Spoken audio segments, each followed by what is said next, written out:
Hi, welcome to October Astrology. So October does not have the eclipses of September, thank goodness. It doesn't have as much simultaneous sign changes that we had in September that sort of made everything feel like it was going very, very fast. Nevertheless, we do have a full moon the same day. Mercury changes signs, and I'll talk about that, of course, as we get into it.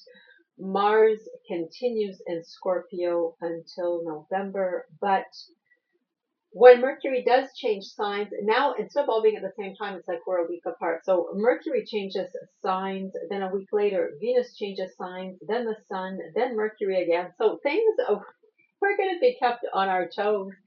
And we are going to, and again, I'll talk about this for each sign, getting into the pre-retrograde shadow of another Mercury retrograde that is going to happen in November. Neptune is going to go back into Pisces and wrap things up along with Saturn that is already retrograded back into Pisces.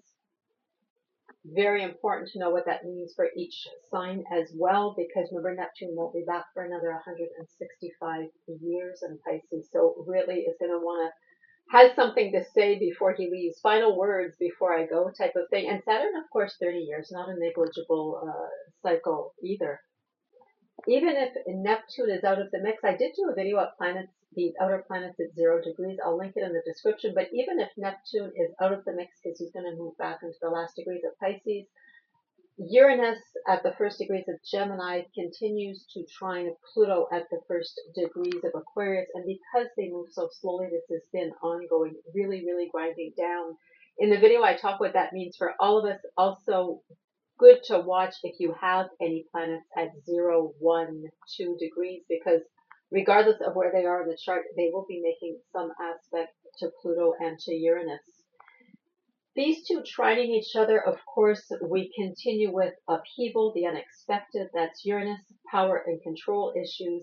That's Pluto. Uranus really wants us to break free, wants us to aim for freedom. So it could be the idea of being free from power issues or taking back our power, our control, and giving ourselves more freedom. As I said, there is a video about that I'll link below. I have several Saturn and Neptune videos as well that I'll link below, because this energy is going to follow us into 2026. At the start of 2026 in February, Saturn and Neptune will be back in Aries, and they will be perfectly conjunct, and they will both be direct. So that'll be another big, big energy turning point. So this isn't, these aren't things that are wrapping up, in a week or a month. They're going to be ongoing with us into 2026. All part, I keep saying, and I'll say it again, of that big shift from earth and water to fire and air. So these planets are now sitting in Pluto in air sign Aquarius, Uranus in air sign Gemini, having left earth sign Taurus, Pluto left earth sign Capricorn, and Neptune leaving water sign Pisces to go into Aries, accompanied by Saturn for about 2 years. Then Saturn will move off quite quickly in relation to Neptune. So let's get into it. Hi, Scorpio. So Mercury arrives in your sign on the 6th, making you very communicative, very chatty, full of ideas as well, because remember, the first house is our outer self, it's our physical appearance. It's where others see us, be it in person or online. So not only are you chatting it up more, maybe you're looking at more possibilities of how you show up online or how you show up in person. Maybe you're exploring your image a little bit. Maybe you want to change things up, what you want that to look like. Could very well be because the sun is sitting in your 12th house. So this is sort of like your preparatory phase, waiting or waiting in the wings for the sun to move into your sign and it to be your birthday month at the start of your year, regardless of if you're a sun or a rising. So Mercury, never very far from the sun, sort of heralds the way and could have you thinking about that. Also, as I said, with the sun there in your 12th house, you're a little bit more introverted, working behind the scenes, maybe more reflective, just want to be quiet and think about things, think about the past year, and then preparing yourself for on the 22nd when the sun does arrive in your sign. I'll finish up with Mercury and then I'll go back to the sun. Mercury enters pre-retrograde shadow on the 21st of October. The retrograde itself is in October. And it will take place between Scorpio and Sagittarius. So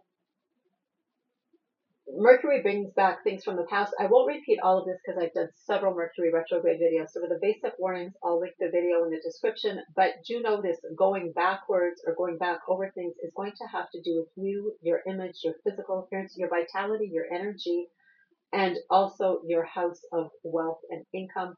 Maybe a little more focused there as Mercury actually will station retrograde there. But do know already by the 21st, things are getting confused. People can be coming back from the past, ideas from the past.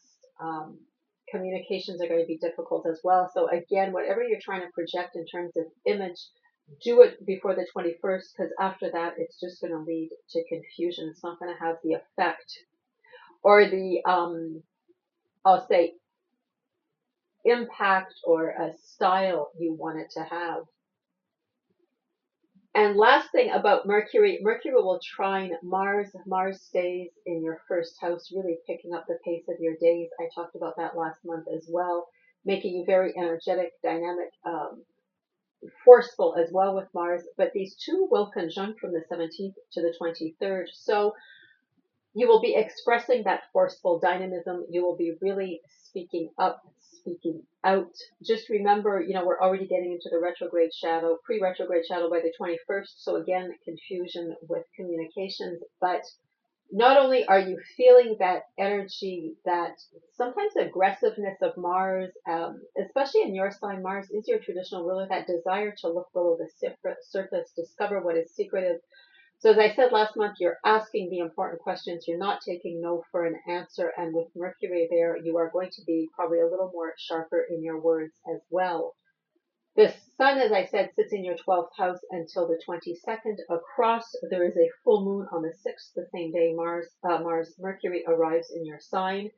So of course, I always say classic, like 6th house, 12th house opposition, where we are of service to others, our jobs, paid or unpaid, and where we're looking inward. So you might, this might be highlighting maybe where you feel the demands are made on you and how much time you need to be alone by yourself. It's always, as I say, a question of finding balance on the full moon. And just before the sun does leave to move into your sign, there's a new moon in Libra. So full moon and new moon this month concern Libra, and of course the Libra-Aries axis, taking place on the 21st at 28 degrees of Libra. So the moon will swing by the sun and then move through your sign. The moon goes all the way around the chart in 28 days. And we'll highlight maybe something new going on here, maybe a resolution of some sort as you head into the start of your year. Maybe some subconscious pattern or inner pattern, maybe some practice. This is very much the 12th house where we go to be alone with our thoughts, our ideas, sort of to regroup, recollect, check in with ourselves and see how we really feel about things. So maybe you're going to usher in something new and saying, you know what, I'm going to make time for this meditation practice, or I am going to take a walk every day or every other day, or I am going to have some sort of practice. I'm going to start journaling, something that really favors you and has you checking with yourself, as I said, or, maybe it's something you've happened upon reflecting over the past year and you're saying, as I go into the start of my year, I don't want to take this anymore. I don't want to take this habit with me or this way of doing things. I'm going to change things up type of thing. Then, of course, on the 22nd, the sun arrives. A lot of people in your sign, Scorpio, just giving you vitality, energy, right? The sun is our individuality. It's our energy self. So just makes you feel more energetic. Need I say with Mars there as well, you are quite dynamic. You can accomplish pretty much anything. Just do guard against things getting mixed up as Mercury heads into his pre-retrograde shadow. Make sure you're clear. My constant expression is to double check, triple check anything to do with your communications. Venus continues in Libra until the 13th. Then we'll move, the moon will be gone by then, but let me leave him here. We'll move into Libra, where she is the ruler. She also rules Taurus, but she is very, very strong here. will move into your 12th house on the 13th into the first week of November. And in case I didn't mention it, Mars stays in your sign until the first week of November as well. So I always say Venus in our 12th house, even more so that it is Libra, is really much, again, about this self-care. And Venus now arrives. You continue to have a focus here. A lot of, I'm getting the feeling, gentleness with yourself. You know, whatever these practices are, you're really doing it out of kindness. It's not like I've got to do this. I'm such a mess. You know, I've got to get my stuff organized. Very gentle energy with Venus. She is, as I said, very strong in Libra. This isn't usually where we communicate with others. Often others can see something's going on because the 12th does sit above the horizon in the chart, but not really what we share. Sometimes things we really worry about, things that we're fearful of, things that sometimes we're ashamed of, or we're ashamed of feeling a certain way or having been a certain way. But Venus can have you also, when I say these are practices, you know, you could be reaching out to someone else, maybe a therapist of some sort, or a coach or a meditation coach. However, as I said, lovely energy to have there. Just everything is very, very gentle, you know, and Venus likes what is beautiful. So this might be, you know, just tie in with some sort of spa day, you know, self-care, like reset type of thing, you know, not necessarily Venus in the first house of buy nice clothes and, you know, get your hair done, but more, you know, let's do something that's good for the soul, good for the body, good for the soul type of thing. And just before I wrap this up, I want to talk about Neptune just briefly. I have several videos, as I said at the start, on Neptune and Saturn. But Neptune is going to retrograde back into Pisces on the 22nd. Saturn is already there. Neptune will return to Aries January 26th of 2026. Saturn February 15th of 2026. So until then, wrapping things up here in the 5th house. The very first video I did, I called, Is This the End of the Influencer? Because Neptune is the modern ruler of Pisces. A lot of illusion with Neptune. Remember, this is your 5th house, Scorpio. So children in your life, be they your children, someone else's children, your hobbies, pastimes, what you do for fun and entertainment, romantic partners, very much a mark of our individual self-expression. It's the gambling and speculating as well. So whatever Neptune is trying to do, and remember, a lot of compassionate energy with Neptune, a lot of idealistic energy with Neptune, also a lot of deception. There's a mirage quality with Neptune.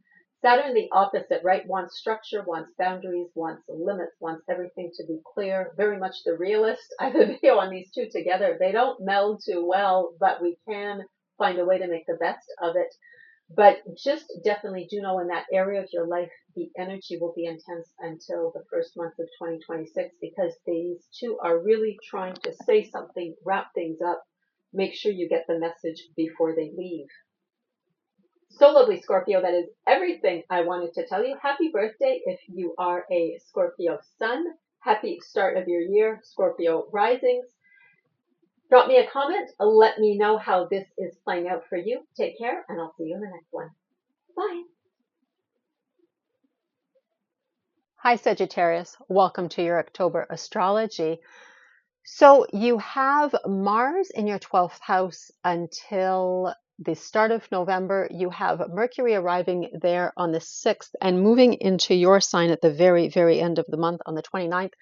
Going into pre-retrograde shadow on the 21st. So I won't repeat anything about Mercury retrogrades. I will link my latest video below where all the warnings are, but just do know in your particular case, Mars, I talked about last month in your 12th house, kicking up a lot of subconscious dust. I always say, you know, fearlessly discovering secrets. Mars is the traditional ruler of Scorpio, and get that idea of uncovering secrets and looking below the surface can sometimes stir up a lot of things.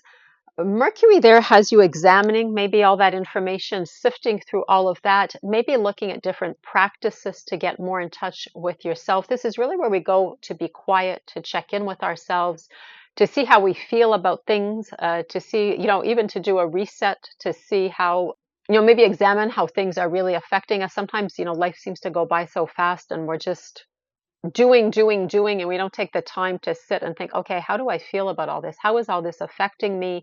you know, what are my coping strategies? For example, well, this is what we do in the 12th house. It's quite personal. It's quite private.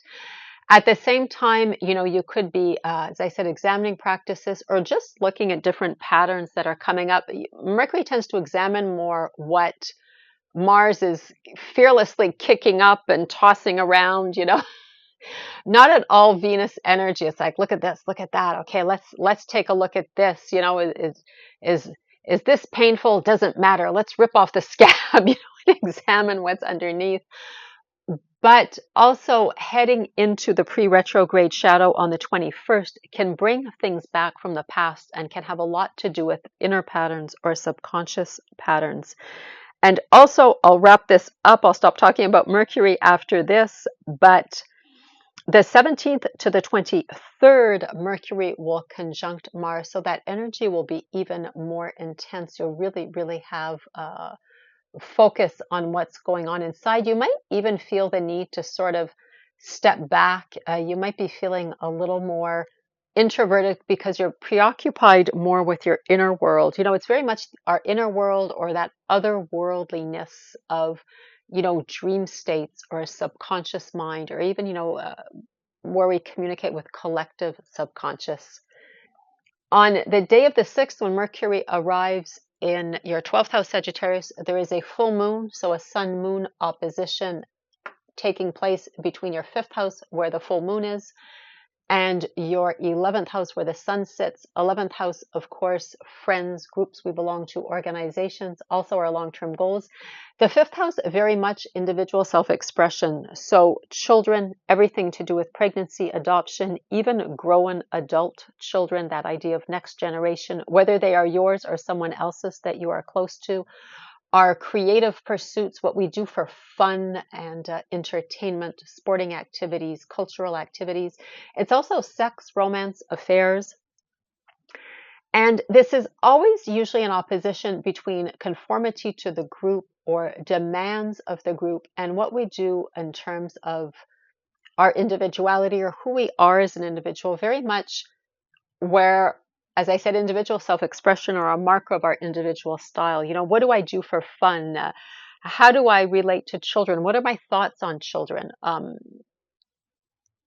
How do I express myself creatively? For example, this is more, as I said, the group, the organization, the association. Always, you could have close friends here that are part of your group, but it is usually not close friendships. It is groups that center around a common interest. So, you know, anything from, I always say pottery class. I should take a pottery class one day and maybe I'll stop saying that, but pottery class, you know, Amateur Astronomers Association, labor union,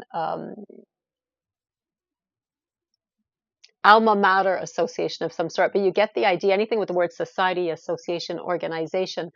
So again, there's always an idea of conformity, and usually there's rules of some sort, you know, there's parameters of some sort. This is very much our individual self. So there's a back and forth here, always just a question of finding balance between the two. And still continuing with the moon, there's a new moon in Libra.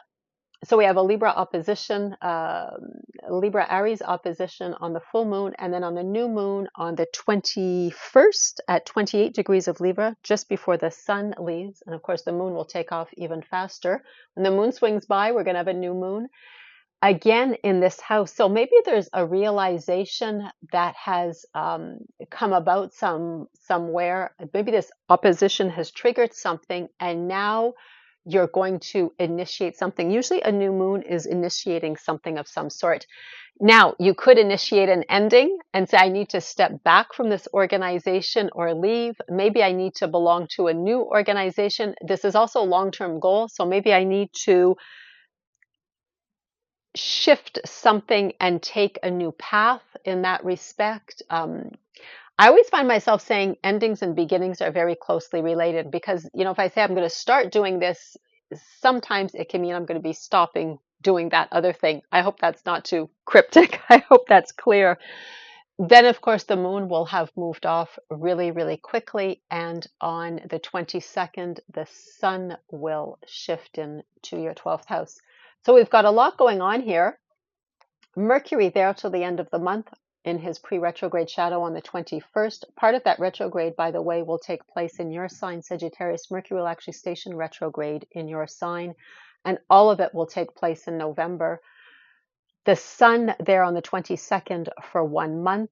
Of course, this is like your New Year's Eve, right before the sun shifts into your sign this is in September. I'm recording for October, so give me a second here.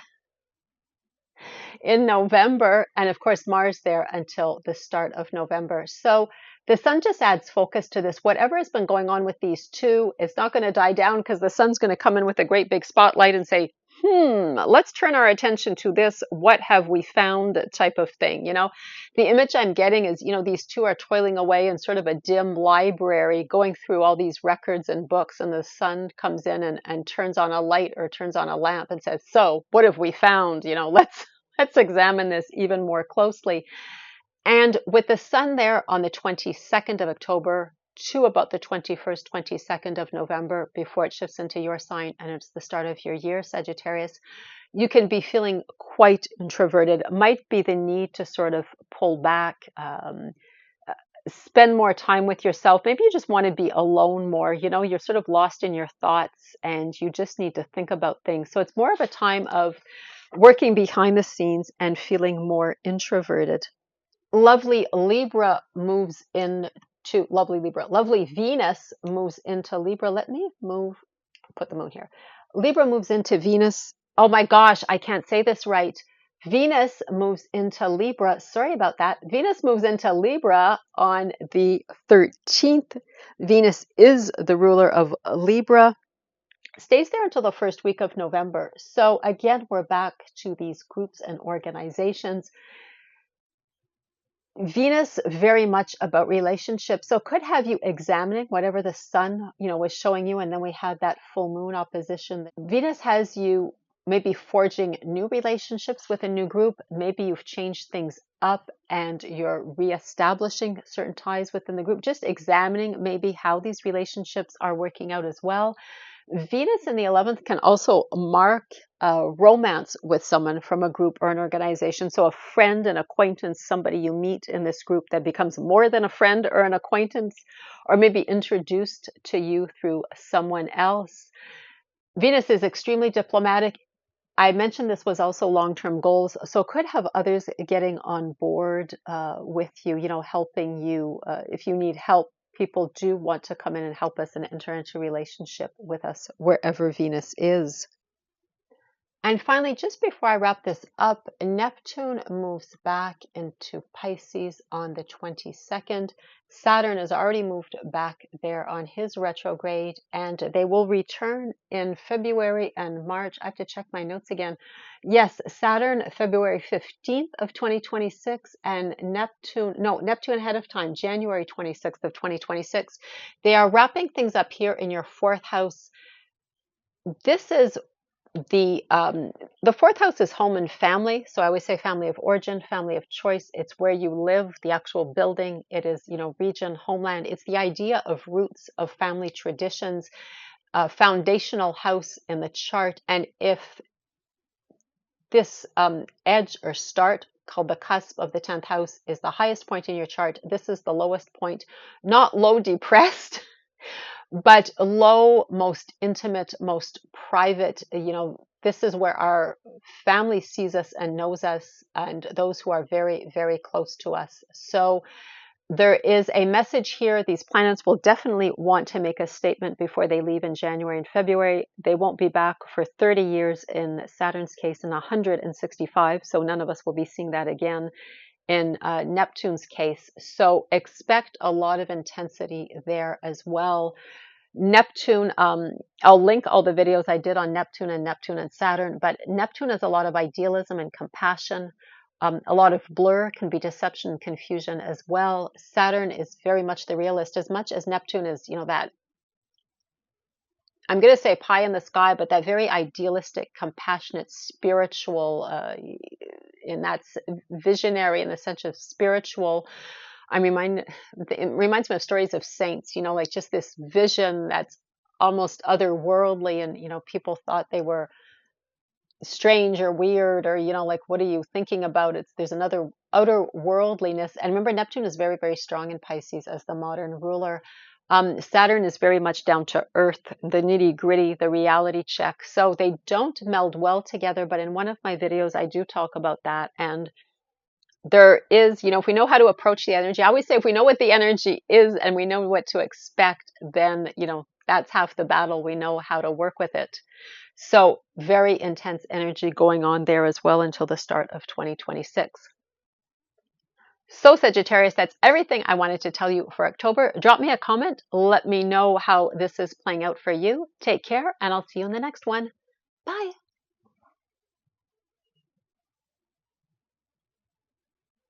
Hi, Capricorn. Welcome to October's astrology. Let me start with Mercury because that seems to be what I've been doing so far. Mercury arrives in Scorpio in your 11th house on the 6th. Mars is already there, has been there since last month, and will be there until the first week of November. This is groups you belong to, anything that finishes with, association or society, or it starts with organization of, it's usually around a common interest. So, a professional association, a labor union, people you get together with, spin class, right? They're acquaintances, they're people, they're not your close friends of the 5th house, even sometimes the 4th, but there is a common interest there. It's also long-term goals as well. It can just be your social circle. So that group of friends you all meet up somewhere, regularly, or all get together. Mars has been very dynamic. I won't repeat September's video, but in Scorpio is definitely going to be speaking his mind, wanting to, if there's anything secretive, Mars is going to uncover it. Mars is the traditional ruler of Scorpio. So uncovering it, getting to the bottom of things. If there's something going on, I think I mentioned in September, that where sometimes you get a clique, you get a subgroup within the group, or people are sort of got their own clicky thing going on. Mars is not going to take no for an answer and is going to want answers. So Mercury arrives there on the 6th, and you are even more communicative, maybe looking at whatever you've discovered, the information there. Also examining your options. Maybe this is in terms of a long-term goal, what you want to do. Maybe this is in terms of what the group is about, or, maybe you're just taking a good a long, hard look at it, or analyzing. Mercury is very, very good at analyzing. Of course, Mercury is not only our communications, but it's our thinking process. Maybe analyzing what's going on. Maybe Mars has made some discoveries. So, Mercury has you thinking about all that. Or again, thinking and analyzing in terms of a long-term goal. Mars is our energy, and maybe you've been putting a lot of energy towards furthering a long-term goal. Two more things I want to say about Mercury. He goes into pre-retrograde shadow on the 21st. The retrograde itself is all in November, but already communications are confused.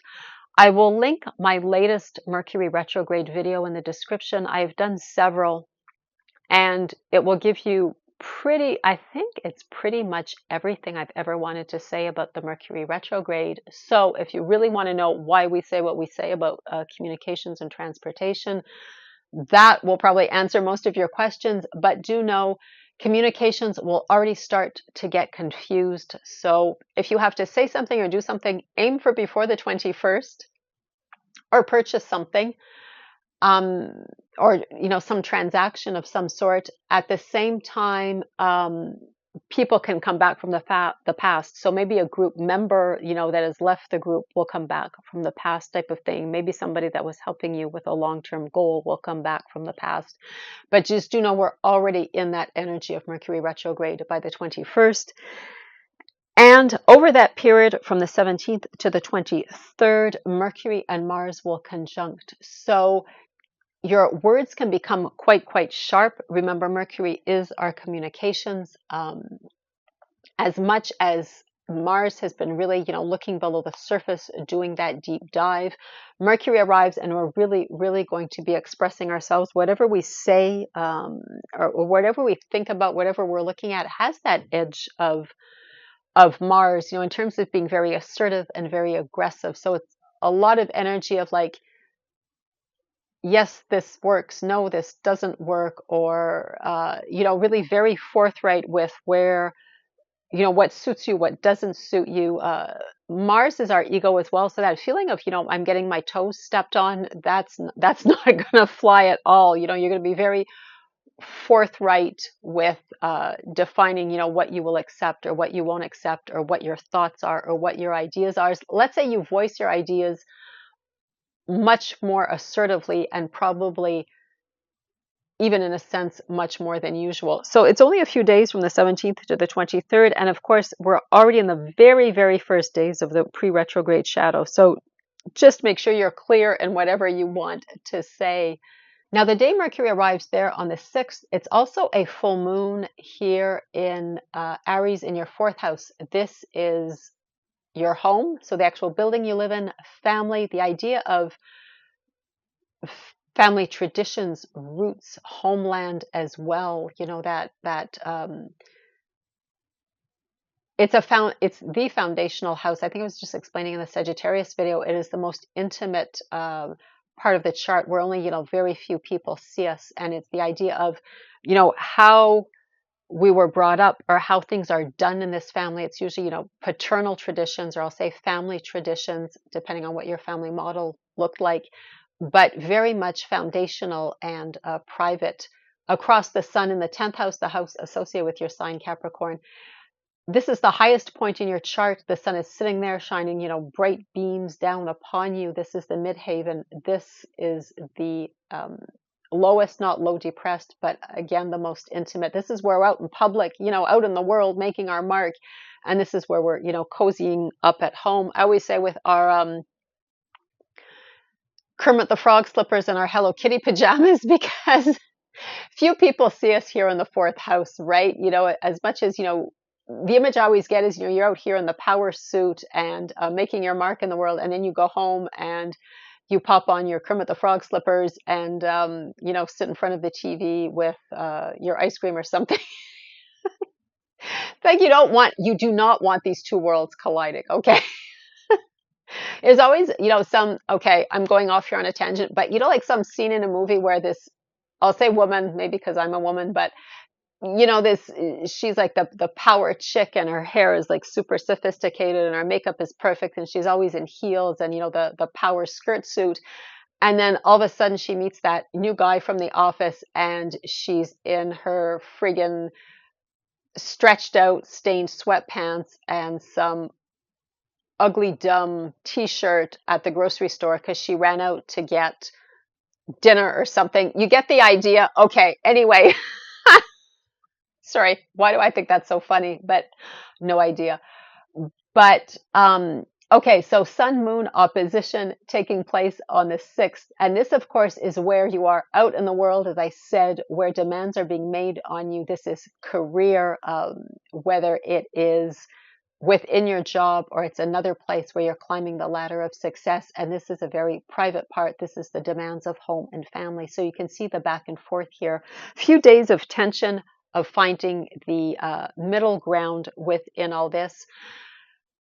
But then on the 21st, the moon that travels all the way around the chart in 28 days will be here, and it will be a new moon in your 10th house in Libra. So new moons herald a beginning, as much as full moons can sometimes show an ending of some sort. Maybe there's something you don't want to do anymore, or, in your search for finding balance, you had to change things up.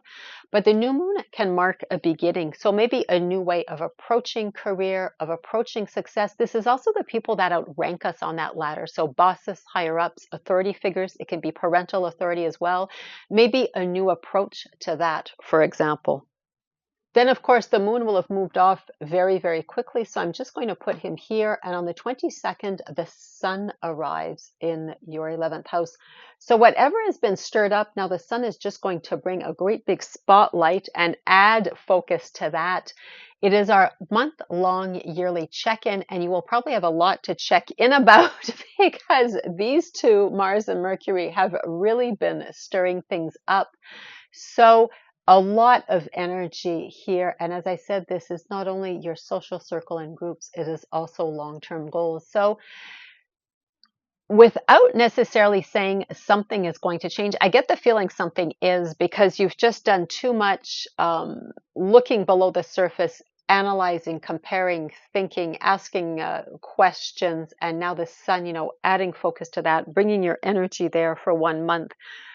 Probably you are going to make changes. How extreme or how dramatic, of course, Capricorn, is going to depend on you, and depends how the situation is, right? Wherever the sun is for that 1 month, that check-in, we might think, okay, everything's pretty fine. Yeah, it's pretty on track. It's okay. Or we might think, oh my gosh, yeah, I really have to like overhaul that completely and make some decisions type of thing. Or, maybe it's my long-term goal. Do I really want to do it? Do I really want to do that like that? Do I want to pivot it or deviate it in another direction type of thing? So that is everything that is going on. And they are going to hang out together until the very end of the month on the 29th, when Mercury moves into your 12th house. And then Mars, by the first week of November, did I write the date? Yes, the 4th, is also going to move into your 12th house. So they're going to hang around these two a little bit. Destruction team, and they're going to be doing a bit of the same in your 12th house. But I should say destruction team, but a lot of energy, definitely, because Mars is pure energy and Mercury is very, very fast and quite dynamic, but again will be in the pre-retrograde shadow by then. So the sun will then show up here about on the 22nd of November. Let me talk about Venus and Neptune, and then I'm going to wrap this up. Venus moves into Libra on the 13th. Venus is the ruler of Libra, very, very strong there. Can definitely mark a romance with a boss or a higher up in your organization. Venus makes you charming and diplomatic. So even if that isn't your intention, you could find yourself with some attention. So it's not your intention, you nevertheless get the attention. Very good at smoothing over relationships or smoothing over discussion. So if you have something to discuss with a boss, a superior, a parental authority as well, maybe it has something to do with government authority also. You have some request of some sort to make. Venus is wonderful, wonderful energy to have there. If you have to ask, for example, in your job or wherever, again, you're looking for success, Venus makes you quite charming. So that is the time to make that ask, or do that ask. No, make that ask. And finally, just as I wrap this up, Neptune will retrograde. On his retrograde, will move back into Pisces on the 22nd. Again, the same day the sun moves into Scorpio. So Neptune is going to come back into Aries in January of 2026. Saturn is going to return to Aries in February of 2026. I have several videos on these two, but do know they are now wrapping things up in Pisces. Saturn won't be back for 30 years, 29, 30 years. Neptune for 165, so that's over for this lifetime. And this is siblings, relatives, your day-to-day travels about town, commutes to work, short trips. It is all your writing, speaking, communications, even your thought process, your inner dialogue. There is a message they want to give you. Neptune was there, or will have wrapped up a 14-year cycle. Saturn about 3 years. There is a message. The energy will be intense until the start of 2026, because it's as if really got to make sure you understand, because I will be leaving and I won't be back again type of thing. So do know that. And as I said, I have several videos on these two. I will link them all in the description. So Capricorn, that's everything I wanted to tell you for October. Drop me a comment. Let me know how this is affecting you, how this is playing out for you. Take care, and I'll see you in the next one. Bye. Hi, Aquarius. Welcome to October astrology. So a little bit helter-skelter here. Let me start with Mercury, because that seems to be what I have been doing lately. And Mercury arrives in your 10th house. Remember, this is the highest point in your chart. The cusp of the 10th is called the midhaven.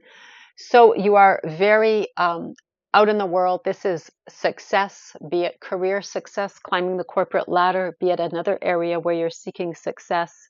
It is also the people that outrank us on this ladder. So bosses, higher ups, people who are instrumental to making our success happen.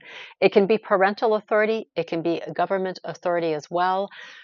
Mars has been there since last month and will be there until the 4th of November, making you quite dynamic and forceful. I probably cautioned last month about being a little too forceful with those people that can make or break your success.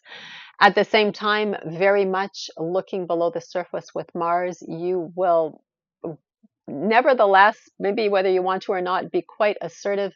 And Mars in Scorpio, Mars is the traditional ruler of Scorpio, really will look below the surface. So, if there's some behind the scenes politics or something going on, there's going to be an energy of like, I'm not taking no for an answer and I'm getting to the bottom of this with Mars. Then Mercury arrives on the 6th and just has you analyzing that information, sifting through that information. Mercury is not only our communications, so maybe you are discussing things very intensely. Maybe you're up for a promotion or a particular position or responsibility, and you're really negotiating. Mercury is a lot of negotiating, relates to commerce energy, so a lot of discussion back and forth. Maybe just analyzing things. What is good for me? What's this option? What does that option look like? At the same time, on the 21st, Mercury enters pre-retrograde shadow. It's the very, very beginning of the pre-retrograde shadow, but as Mercury advances, and the retrograde is in November, and I'm going to give you the heads up. This is the first time I've said this in the videos, but from November 9th to the 29th. So it's all happening in November, and it's going to be between Sagittarius and Scorpio, but Mercury will retrograde per se in Sagittarius. But there might already be that danger of confused communication. So if you are offered anything in terms of a contract, in terms of an agreement, just do know that after the 21st, you're already starting, and as the days go by, the risk increases of things becoming confused. So try to settle that before the 21st. I'll link the latest Mercury retrograde video I did. I think it covers everything that you have to know and why, so I won't repeat all that here, and I won't repeat it next month either. But as I said, I will link it, so it's probably worth a watch to know why we say what we say. Often things get diluted, right? Your communications are confused. Lovers coming back from the past. That's my favorite. Lovers coming back from the past. There are things that can happen on a Mercury retrograde, things we have to know about, and there is a reason for that. So as I said, that video does go into that. One last thing, and then I'll wrap it up. Mercury and Mars will conjunct from the 17th to the 23rd. So just increasing that dynamic, assertive, even aggressive energy of Mars is going to affect your communications. You could be very sharp and definitive in what you're saying, even in your thought process, in decision making. Mars is the traditional ruler of Scorpio and is related to like surgeons, butchers, sharp objects that are forged in steel. That all relates to Mars. So there's a tendency with Mercury conjunct Mars on the mental level of just being, and I'm thinking of the Queen of Swords in Tarot, who is sitting on her throne holding, I believe, her sword, like that idea of just mental clarity and just slicing through, making decisions very definitively, without hesitation. So that is the energy you might be feeling on those 6 days from the 17th to the 23rd. There's no uncertainty of mind during that conjunction. Going back to the day Mercury does shift into Scorpio on the 6th, it's also a full moon. So a bit of an energy day because there's two things going on. Of course, Sun-Moon opposition taking place between your 9th house. This is whatever is foreign. It includes long-distance travel, higher education, mass media, all those ideas of publishing, communications. It's also medicine, the law, philosophy, and I've always wondered why. It is because it was the first subjects taught at the very, very first universities. And I think I'm going to do a video about that because I just found it so fascinating. But do know it encompasses that as well. It's also propaganda and religion, or religions, I should say. This is our communications, our thought process, our short trips around town, our siblings, our cousins. I always say our familiar faces and places. So maybe you are thinking about traveling somewhere, going back to school. Maybe you want to get away. Maybe you're just deep diving into, different religious practices, different philosophical outlooks, and it might be affecting your day to day, or you might be getting comments of, where are you getting this? Like, are you changing? Are you on some new thing type of thing? This, of course, the sun moon opposition is always a question of finding balance between these two. You can feel maybe an increase in tension or a pull back and forth as, we try to sort of balance the two or coordinate the two. After that, at the end of the month, then the moon is it's going to be a new moon, and that is going to be in Libra. So interesting, because we have a Libra Aries opposition with the full moon, and then we have a new moon in Libra, and that is going to take place on the 21st, just before the sun leaves at 28 degrees of Libra. So definitely could be something you observed here with the opposition. Maybe you stopped doing something. Full moon is often an ending of some sort. So maybe, you stopped doing something or thought, I'm not going to do things like that anymore. And now maybe ushering in something new. So, I'm really going to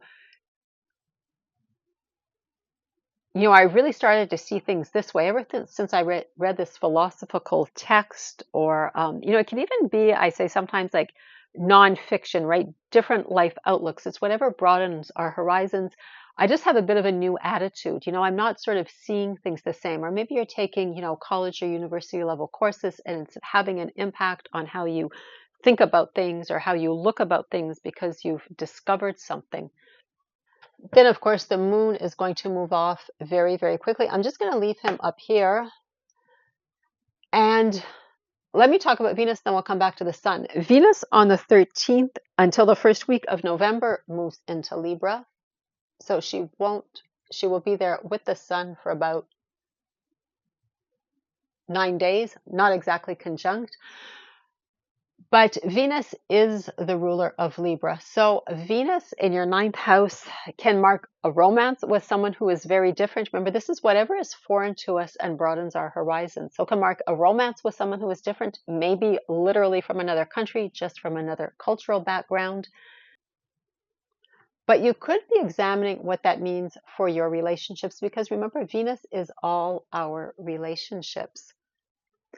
And Venus, again, as the ruler of Libra, finds her expression very much in the idea of socializing and entering into relationship with others. So not only do you want to learn, but you might have a desire, without it necessarily being a romance, of just meeting people who are different. Or maybe you are meeting people who are different because, you are taking courses, or maybe you are traveling, and you really have a desire to exchange with them and communicate with them and learn. Venus will stay there, of course, until the beginning of November. Yes, until the first week of November. And on the 22nd, after the new moon is over, and I'm just going to leave him here, the sun is going to shift into your 10th house. So Aquarius, you are not out of the woods with this 10th house energy. Now the sun is just your monthly check-in. Your energy and your focus are there as well. Maybe examining what has gone on, maybe something you've discovered, maybe something you've put together with Mercury's mental energy there as well. At the same time, the sun in your 10th house just shines a wonderful spotlight down upon you. So usually what happens is, we look very, very good in the eyes of bosses and higher ups, or these authority figures, or people instrumental to our success. So we find ourselves thinking, wait a minute, I'm the same person I was last week. I didn't really do anything, but suddenly, it's like, whoa, you're the golden child type of thing. So do enjoy that energy. It lasts for 1 month. And on the same day, the sun arrives in Scorpio in your 10th house. Neptune retrogrades back into Pisces, where Saturn is already retrograded. What I do want to say about this briefly, I have several videos on Neptune and Pisces, Neptune arriving in Aries, Saturn and Neptune together. Not a great meld of energy, but if we know what to expect, we can, make it work to our advantage. But these two will stay here until the start of 2026. In January, Neptune will come back into Aries for about 12 years, Saturn for about 2 years. They will be gone, Neptune for 30 years. Saturn for 30 years, Neptune for 165. So we won't see Neptune again. Some of us won't see Saturn again, depending on how old you are. And I'm at the age where I'm starting to think, wow, I might not ever see that again. That's like 30 years. Oh, on that very positive note, Aquarius. Sorry, but astrology is timing. It does mark the passage of time, right? So it sort of makes us a little conscious of time is passing. And as I said, Neptune on a 165-year cycle. None of us experience Neptune and all the signs in one lifetime. The same thing for Pluto. May you live so long and live 84 years, you will have a Uranus return and you will have lived through Uranus through all the signs. But I digress. But do know I will link all those videos below. What I do want to tell you, Aquarius, is these two will be wrapping up for quite some time. And they do have a message to deliver. This is your wealth, your income, your resources, money you make, money you save. It is also the skills and abilities to make that money. So whatever they want to tell you, the energy will be intense. Neptune is very blurry, compassionate, idealistic. There's quite a spiritual energy with Neptune. I probably cautioned if I did do a Neptune in Pisces video way back, and I think I did, about being too compassionate with your money. We tend to be overly giving sometimes to our own detriment. Saturn there for the last 2.5, 3 years has been more very practical energy, very down to earth, the reality check. So it has the pencil and paper out going, okay, where's the budget? Where exactly is your money going? Do you need to spend on that? Do you really need that coffee every morning? Saturn really is that energy, but oh so necessary. Saturn is often maligned, but quite a necessary energy. But do know until the start of 2026, you're really going to be feeling the energy of these two as they try to deliver a message before they leave. Also confusion with Neptune, and not great to have that in a money house. However, that is what I wanted to tell you. So drop me a comment. Let me know what you think. Let me know how all this is playing out for you. Take care, and I'll see you in the next one. Bye.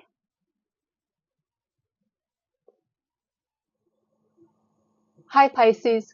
Welcome to October 2025 Astrology. I want to start with Neptune and Saturn. In your case, Pisces, I've been starting with Mercury, but quite significant for you, for all of us, but especially for you, because Saturn has retrograded back into your sign, and that was on September 1st. Neptune is going to do the same on October 22nd. And they're going to wrap things up in your sign before moving back into Aries for good at the start of 2026. Neptune in January and Saturn in February. So planets always want to make sure we got the message before they leave a sign. Even more so when they won't be back for a very long time, or even for this lifetime. In Neptune's case, 165 years. So we won't be seeing that again. We don't even experience Neptune through all the signs in one lifetime. And Saturn gone for 29, 30 years. So from now until the start of 2026, there is going to be energy here, making a statement before leaving, even more so because they're crossing over the last degree, right? The 29th degree, which is the anorectic degree. So they really, really want you to know, all of us, but especially, as I said, this is happening in your first house, and you had about 14 years of Neptune in your first house, Neptune being the modern ruler of your sign as well.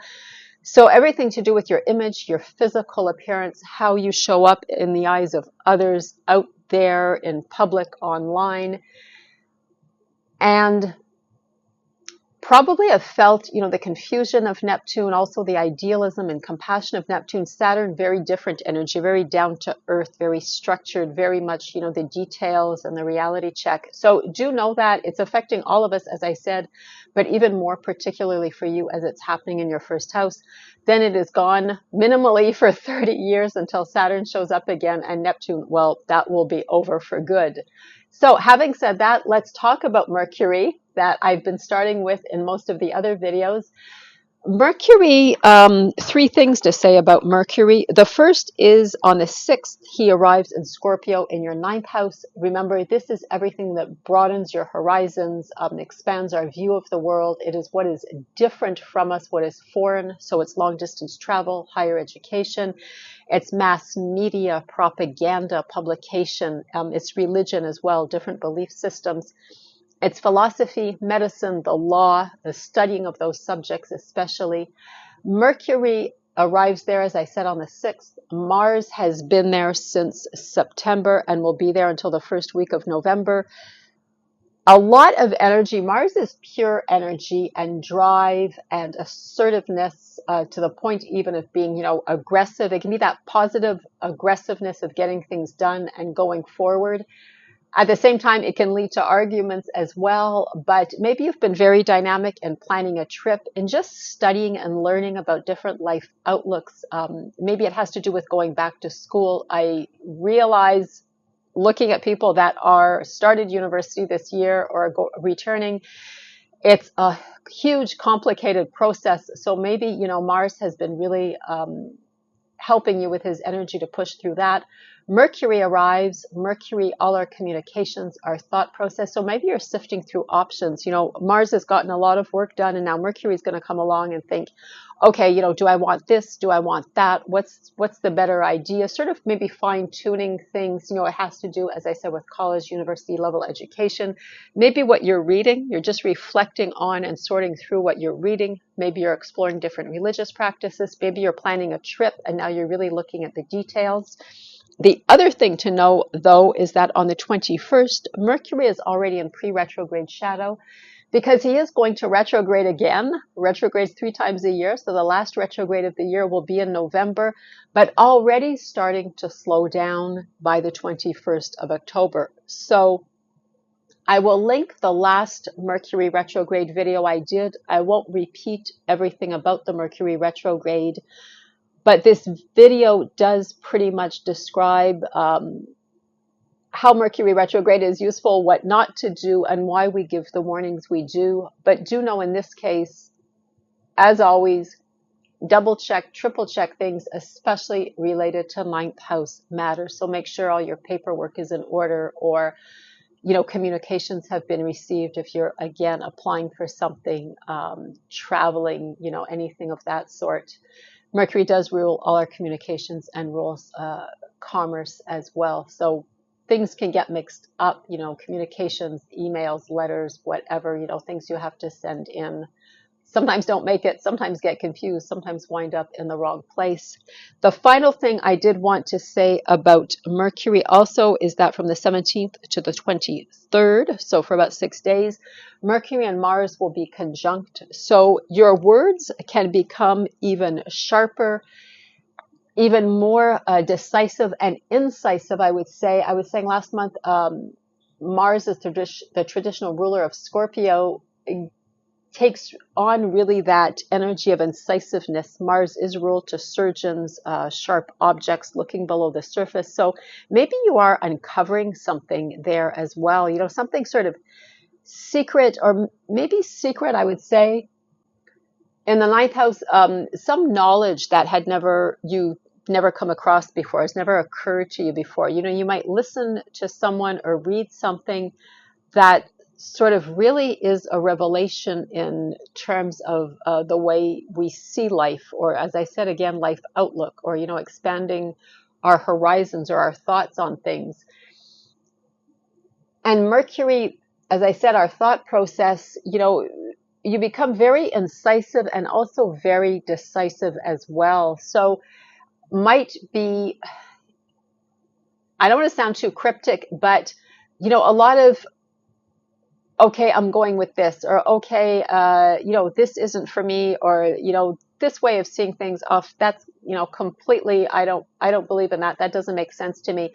There's really that incisiveness and decisiveness, because Mercury is, as I said, our thought process, and Mars is just very, very sharp and really, making the choices clear. Mars has a clear objective and goes for it. So there's not a lot of, looking to the left and to the right and thinking, should I do this? What am I doing here?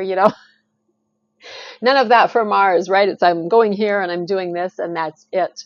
Having said all that about these two, the sun until the 22nd sits in your 8th house of other people's money, wealth you benefit through someone else. This can be also something like a scholarship, a grant, a mortgage. It is debt as well. It's taxes as well, inheritances. There's a full moon on the 6th, the same day Mercury arrives in your 9th house. Back and forth between your wealth and income and someone else's wealth and income, as much as it can be a loan officer, it can be a partner's money, it can be a business partner, a life partner. It can be, as I said, an inheritance. And this, of course, is your wealth and income. So there's always that tension of back and forth. Maybe, you know, how much money you're contributing to the partnership. Maybe how much money of your money, your earned money, is going to pay off debt, for example. Just a question of finding balance. Tension increases around the full moon. On the 6th at 14 degrees of Aries, I was looking for the degree, so it's 14 degrees of Aries. Just maybe not a great time to make a decision, especially as it concerns two money houses, and the moon is our emotion, especially the full moon, the emotions are at their peak. Not a great way to approach money things when we're super emotional. Then on the 21st, there is a new moon in Libra at 28 degrees, just before the sun leaves. So a lot to do with Libra because we have this opposition. Now we have the new moon. This could be a decision. Sometimes a new moon ushers in something new. It's a great time to make a resolution or to set an intention. And it could have to do with this 8th house discoveries or things that came up on this full moon opposition. So maybe a new way of doing things or something new. I always say endings and beginnings hinge on one another. So for example, okay, I'm going to put more money towards debt, or I'm really going to try to reduce my debt. Well, that's going to be the end of spending on something else. You know, if you're rerouting your money towards going towards debt, for example. I'm going to backtrack a little bit because before that, on the 13th, Venus is in Libra as well. That's a lot of people in Libra. Just move that up a little bit because I realized not all of these. Moon has a strange shape. Venus is the moon has a strange shape. No, it doesn't. It's just this is awkward. Venus is the ruler of Libra. Very, very strong there. Venus is diplomatic, takes everyone into account, is our relationships, quite the opposite of Mars. So if you have to ask for something in terms of money, you know, maybe you're having money discussions with a partner, maybe you are looking for financing of some sort and you have to meet with people. Very nice to have Venus's energy there. And then, of course, with this new moon on the 21st, you know, maybe something will come out of all that and you'll make a resolution or something new will be ushered in terms of these 8th house matters. And by the way, Venus is there until the first week of November. Sorry, Pisces, this is going to look wonky, but I just realized I kept staring. Every time I talk about a Mercury retrograde, I think I start channeling the energy because I was staring at this going, oh, there's something else I wanted to say. Is there? I can't remember. Yes, there was. On the 22nd, the sun is going to shift into your 9th house. So just bringing focus to this area that we were talking about. Whatever Mars has given you lots of energy to accomplish very assertively, very directly, and as I said, is the traditional ruler of Scorpio, you know, uncovering what is secretive, what is perhaps below the surface, sort of takes on an incisive detective quality.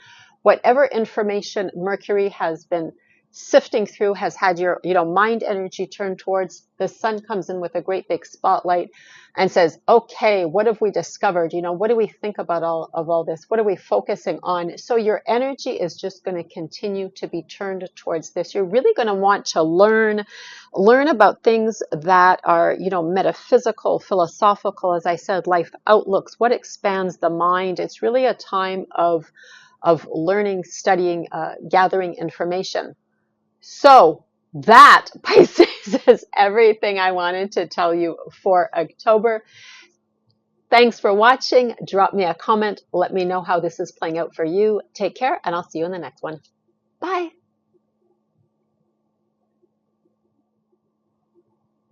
Hi Aries, welcome to October 2025 astrology. Let's start with Mercury and Mars, your ruler. Mercury arrives in Scorpio in your 8th house on the 6th. Mars has been there since September, will be there into November. This is other people's money or wealth you benefit from through someone else. So we think of a partner's money, we think of any sort of loan, grant, scholarship, bursary. It is debt as well. It is inheritances. Also, it's taxes. So Mars has been there, as I said, since September. I won't repeat September's video, but Mars as the traditional ruler of Scorpio, Mars is also your ruler, but is the traditional ruler of Scorpio, takes on a very incisive quality, looking below the surface. If there's anything secret or hidden, Mars is going to uncover it. So probably asking the tough questions, really probing, really checking what's going on. Mercury arrives on the 6th and just has your thoughts turned towards that. Mercury is very good for analyzing. Mercury is also our communication. So maybe you're sifting through a lot of information. Maybe you've really, really been checking what's going on. Different for each one of us, but maybe it has to do with an inheritance and there's things going on and you really want to get to the bottom of this. This is what Mars energy will do. Mars is our energy, is very dynamic, and at the same time in Scorpio takes on that, look below the surface of what's hidden quality and leave no stone unturned type of thing. So it could have to do with an inheritance. Maybe it has to do with financing and research of some sort, grant for a research. You're really not going to take no for an answer and figure out what's going on. It could have to do with a business partner. Maybe there's something that isn't quite clear. There's something, wow, this is reminding me of stories I could tell about, things. I don't want to say it necessarily means double dealing or something dishonest, although it could. But there's that idea that you really want to know everything that's going on, and you probably just won't take, the surface answer or the easy answer as the answer. You're really going to want to know. And Mercury, just as I said, has you looking through all that information, and analyzing everything and seeing what the options are. It could be just looking at some sort of financing as well. You're really comparing options, analyzing what's good, analyzing what's working and what doesn't. The other thing I want to say about Mercury, two other things. The first is from the 17th to the 23rd, Mercury and Mars will conjunct. So that incisiveness is increased. Mercury, being your communications, takes on that sharpness of Mars. So you're really going to be telling it like it is. You're going to be very decisive. It's going to be yes, no, that works for me. This doesn't work for me. This is how things should be divided up. This is what the percentages should be. It's only 6 days, but do know it is a lot of intense mental activity, and it is a lot of very incisive mental activity. You'll have the energy and the decisiveness to just really say, this works, this doesn't work, this is how I want it to be, this isn't what I'm going to accept type of thing. Not that that's usually an issue for you. If you're sort of thinking, hey, yeah, that's sort of really what I do to begin with, it's because Mars is your ruler, Aries. So you are, of all the signs being cardinal fire, the one that, and remember, there's no good or bad here, the one that tends the least to, look around and worry about what everybody else is thinking or what's going on. You're very decisive. You know your own mind, if I can put it that way. The last thing to remember about Mercury is that by the 21st, he is entering pre-retrograde shadow. The retrograde itself will be in November, but Mercury is already starting to slow down. So from the 21st on, communications are getting confused and things aren't clear. In something like the 8th house that has to do with numbers, make sure they are clear. Make sure, everything is double checked, triple checked, and put in writing. I'll link my last Mercury retrograde video explaining how we can use Mercury retrograde to our advantage and why, what the warnings are and why we do give those warnings about Mercury retrograde. Having said all that about those two, and we'll talk about them a little bit after when the sun moves into your 8th house. On the 6th as well, there is a full moon in your sign, which always, full moons always make us more emotional. When it's in our sign, we tend to be even more emotional about absolutely everything. So it's a little bit of, drama queen energy. On the 6th at 14 degrees of your sign, Aries, first house, 7th house opposition. So you and your committed partnerships, the tension always increases. There's a back and forth. There's always a question of finding balance, not losing ourselves in the partnership, sacrificing everything. At the same time, not being so intransigent that, to the detriment of our partnerships. Then, somewhat interestingly, on the 21st, there's a new moon in your 7th house. So both the full moon and the new moon concern this house of partnerships, life partner, business partner. This can also be exes and rivals in the competition, in as much as they're significant to us, right? This one-on-one relationship that has impact on us. On the 21st at 28 degrees of Libra, just before the sun moves into Scorpio, and could usher in something new. Time to make a resolution on a new moon, time to usher in something new. And maybe this tension of the full moon has made you realize something, and you're looking at a new way of doing things within your partnership. Or it could be in your approach with an ex, or your relationship with an ex. Or it also could be facing or in face of rivals and the competition. Before that does happen, I'm going to backtrack just a little drop here. On the 13th, Venus arrives in Libra as well. Venus is the ruler of Libra. She is the ruler of Taurus also. Venus is love, beauty, romance. She's in your house of partnerships. So wonderful energy there. If you're in a committed partnership, you can be deepening that partnership. It can be tightening your alliance with a business partner. Maybe you have something to discuss with an ex, and this is going to smooth things over with Venusian energy. It could even be rivals in the competition. Maybe there's a truce of some sort. Venus is all about relationships and wants harmony, wants balance. That's why she is the ruler of Libra, just that desire for fairness and balance. So if you have something to discuss, it's a wonderful time to do so. And then about a week later, when the new moon arrives, perhaps it is going to allow you to usher in something new that might stem from this,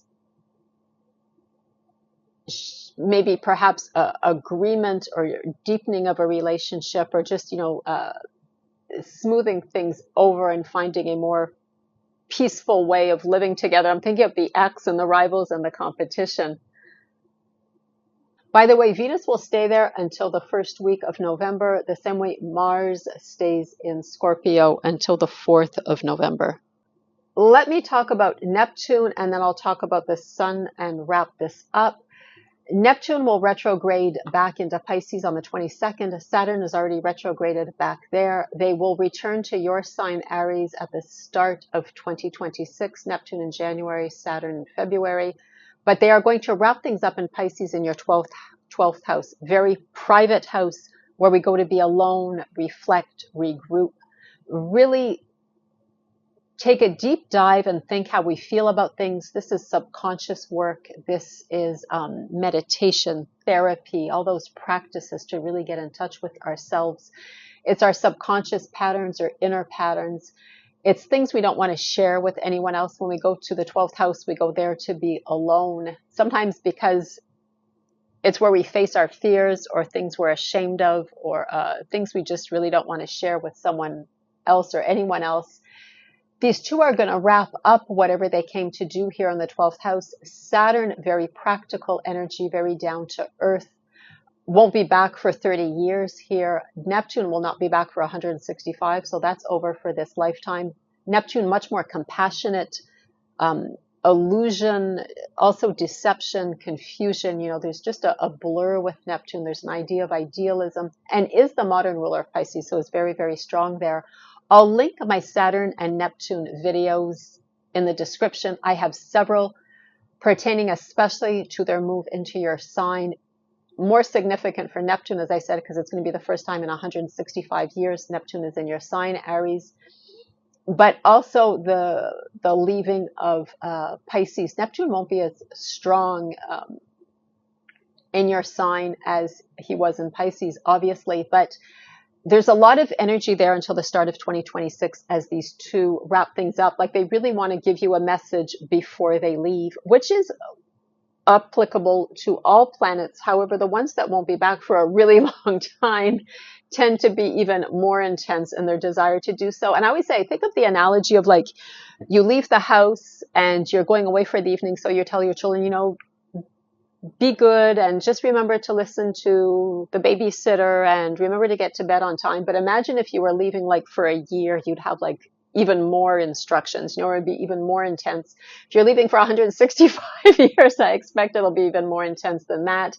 But do know there's some pretty intense energy going on in your inner world until the start of 2026.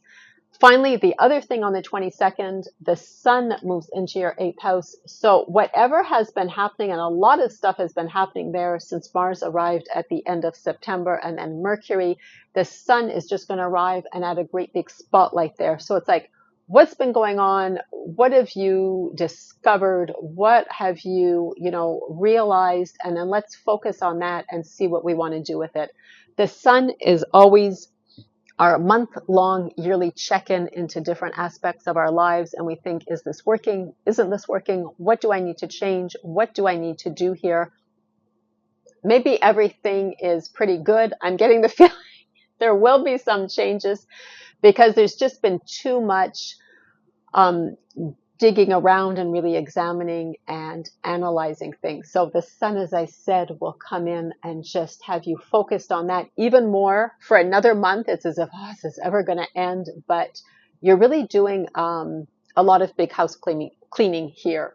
And I was going to say house claiming. That sounds that could actually work as a term, house claiming, reclaiming what's going on here. But a lot of house cleaning and really deep dive into what is going on in the 8th house. So it's 12th house and 8th house that are really getting a lot of focus this month, along a little bit with the 7th. So Aries, that is everything I wanted to tell you for October. Drop me a comment. Let me know how this is playing out for you. If any of it resonates, take care, and I'll see you in the next one. Bye.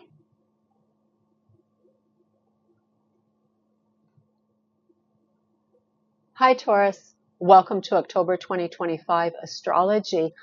Let's begin with the full moon, and then let me talk about Mars and Mercury, because there's a few things to say about Mercury especially. Full moon on the 6th, sun-moon opposition, obviously the moon in your 12th house. So 12th house is our inner self. It's where we go to get quiet. It's that space where we're alone that we don't want to share with others, because sometimes we're looking at things that frighten us, that we're ashamed of. We examine inner patterns there. It's those practices that we do to get in touch with self. It could be dream work, journaling, meditating, working with a therapist. Makes us more emotional. Maybe you're looking at something or uncovering something that is making you more emotional. Always this sun-moon opposition. The sun sits across in the 6th house, right? Work, paid and unpaid, physical health. So very much where we're out in service to others in the 6th house, and very much where we're alone with our thoughts and checking in with ourselves, doing that reset, right? I just need to be alone and do a reset. That's very much the 12th house. So the full moon could be showing you something, maybe encouraging you to end something, maybe a pattern you have that is recurrent. Interestingly, and I'm going to zoom ahead a little bit, on the 21st, there is going to be a new moon in Libra in your 6th house. But I'm going to leave that there, talk about Mars, talk about your ruler Venus, and then we'll come back to this, trying to do it in order. But just remember, we have a Aries Libra opposition within the full moon, and then we have a new moon in Libra. So there's quite a bit of energy here going on in the 6th house. Mercury on the 6th moves into Scorpio in your 7th house. Committed partnerships, also exes, rivals and competition, those significant others in our life that we have a one-on-one relationship and that affect us. Mars has been there since the last week of September, will continue there until the first week of November. I spoke about this in detail in the September astrology. Mars is the traditional ruler of Scorpio, really looks below the surface, uncovers secrets. That idea of probing, researching, takes on his significance as being related to surgeons, and sharp instruments. It could be looking at a dynamic in a relationship, again, life partner, business partner, an ex, a rival, always probably questioning yourself in terms of how is this affecting me, or what is the impact on me, or how does this change how I act out in the world, or how others perceive me. It could have something to do with a secret as well. That is possible. I don't want to say that it's going to be the case for everyone, but there's an idea of secrecy with Scorpio, and Mars is really, really pushing. Mars is very focused and single-minded. So if there is something going on, Mars won't take no for an answer and is really going to want to get to the bottom of it. Then Mercury arrives and has your thoughts turned towards that. Mercury is also all our communications. So very quick-minded, very much analyzing probably everything Mars has uncovered, sifting through, what do I think about this? What do I think about that? What's the weight? How do I feel about this? What are all the options? If there's something that brings about some sort of, I'm thinking, with a rival or someone you're in competition with, what are the implications? What's going on here? What are they trying to do type of thing? It might sound cryptic, might sound like a soap opera, but Mercury will really examine everything in every possible facet. Mercury will also conjunct Mars from the 17th to the 23rd. So there's that idea of being even more incisive and sharp in our decisions and in our words. So you're going to really be feeling the energy of, okay, this is my choice. Think the sharp instruments of Mars. I'm just making a decision, and it's like just slicing through everything. This is going to work. This isn't going to work. This is the way I see things. This is what this is. And you can be, as I said, very sharp in your communications as well, because Mercury is being influenced by that energy of Mars. So it might be a week of telling people what's what and how it's going to be type of thing. Last thing I want to tell you about Mercury is on the 21st, Mercury enters pre-retrograde shadow. The retrograde itself is in November. It will begin in Sagittarius and move back into Scorpio and then go back into Sagittarius. But already things are starting to slow down. I've done several videos on Mercury retrograde. I'll link the latest, which talks about the warnings we give and why we do give those, and also what Mercury retrograde is useful for. But suffice to say, communications can be hampered. So settling things should be done before the 21st.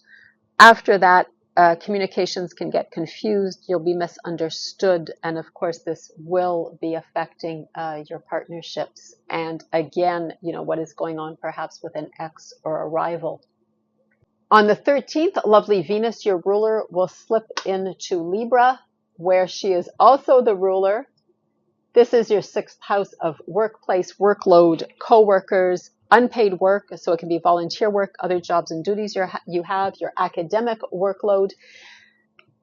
This can mark a romance with someone in the workplace. It's just more harmonious relationships. It's the time to discuss things if you have to discuss things. This is also tenants and employees, so maybe it has something to do with that also. Because Venus is just very diplomatic and likes balance, even more so in Libra. Libra is represented by the scale. So really that idea of harmony and balance, Venus always brings that energy, but she is particularly strong there in Libra in terms of that. So if there's been something going on and you've been wanting to talk about it, but you're not sure how to go about it, now is the time from the 13th on with Venus there, and she will be there until the first week of November. Then as we move along, as I said, on the 21st, there is a new moon there in your 6th house. This is also, as I was mentioning, with the full moon, our physical health. Also, the idea of lifestyle routines that contribute to that.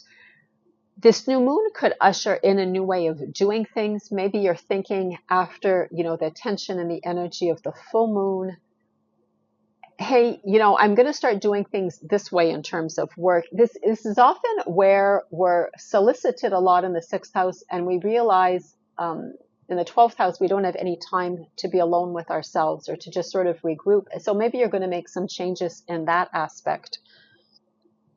Just maybe showing up a little differently or doing things a little differently. And if you have to discuss that, if you have to tell someone, hey, I can't be there as much for you, I can't be the go-to person at work that is like carrying everyone and everything, or in terms of even unpaid work, I can't be showing up as much. Venus energy from the 13th on through the 21st, of course, the Venus will still be there on this new moon. It's going to help you do that very diplomatically, right? Everybody feels win-win whenever Venus intervenes. Then I'm going to wrap this up with the sun and Neptune. On the 22nd, the sun shifts into your 7th house. So no, Taurus, we are not out of the woods. I say this as a Taurus sun. We are not out of the woods. There has been so much going on here in the 7th house, and the sun just shows up, great big spotlight, shining his beams, focusing our energy on that area of our lives of the chart. So we're just going to be continuing to focus on that. I get the feeling this is happening for all of us, albeit in different areas of our lives because it's happening in different houses, but just a big overhaul here, a big, and I'm not saying this, you guys know I don't do scary astrology, so I'm not saying this with partnership is going to fall apart, your marriage is going to fall apart, but definitely, deep dive, really overhauling things, maybe making some serious changes. And remember, this back and forth between the 1st and the 7th is our committed one-on-one relationships that have an impact on who we are. So this can be just saying, I'm not going to show up in the same way anymore, or I'm not going to see this way anymore. I'm going to change up my role within my partnership, or in the face of my ex, or, in terms of rivals and the competition. It doesn't, I'm going to go off track here a little bit, but when we make a change, we don't even have to tell anyone. And it doesn't even have to be marked. You don't have to come out and say, hey, I'm doing this and this is how it's going to be from now on. You can just do the change within yourself. But what I am saying is, with all this energy that's been going on there, and again, the sun just bringing your focus to this for another month, because this is going to go into the 22nd of November when the sun shifts into your 8th house. There is going to be an outcome to all this. I think that's what I'm trying to say. There is going to be an outcome of some sort.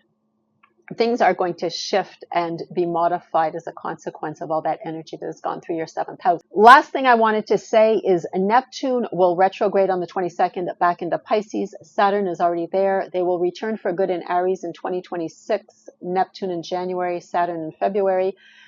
Saturn will not be back for 30 years and Neptune for 165. So they are really driving the message home before they leave. I have several videos about Saturn and Neptune together. They don't meld well. Heads up, newsflash, they don't meld well.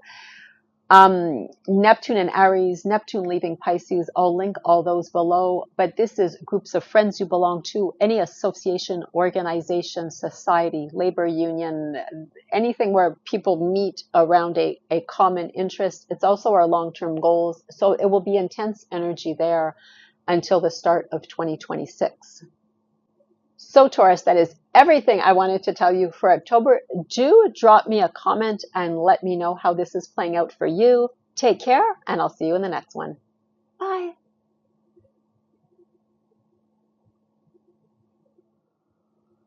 Hi, Gemini. Welcome to October's astrology. Let's start with your ruler Mercury. Let's do that. I've been doing that in most of the videos, and since he's your ruler, especially, even more reason to start with Mercury. Mercury rises in Scorpio in your 6th house on the 6th. That's a lot of sixes.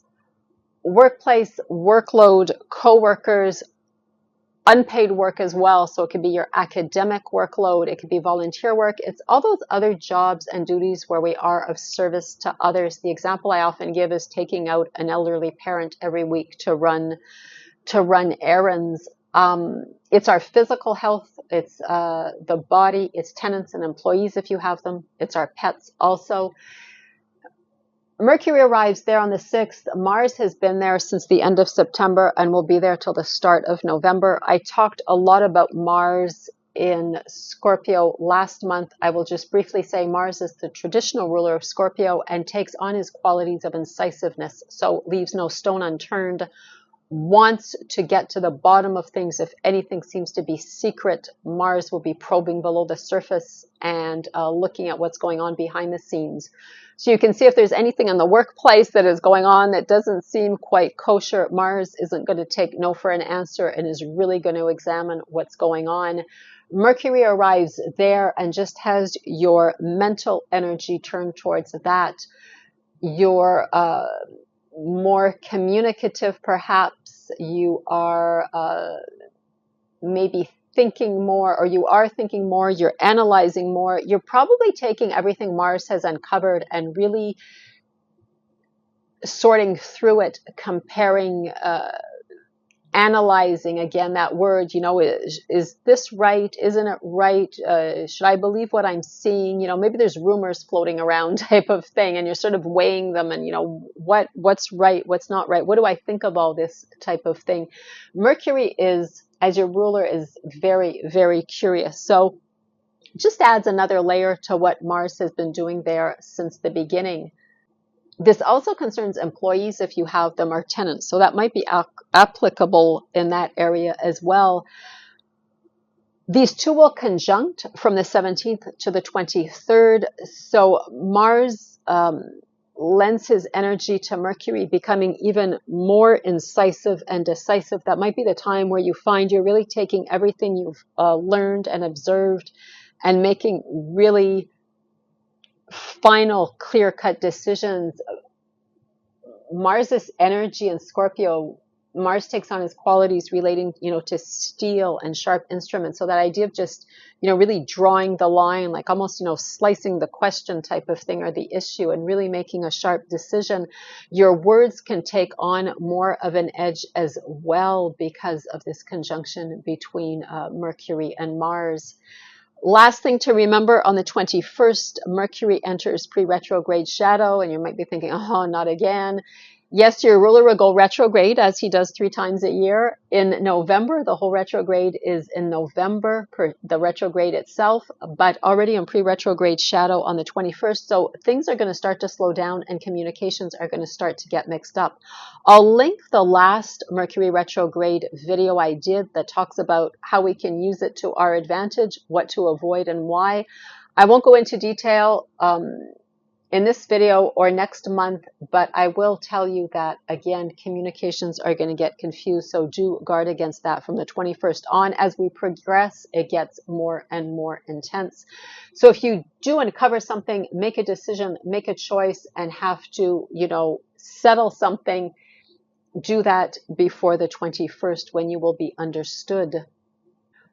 Also on the 6th, the same day Mercury arrives in your 6th house, again, a lot of sixes, there's a full moon in your 11th house, the sun sitting across in Libra in your 5th house.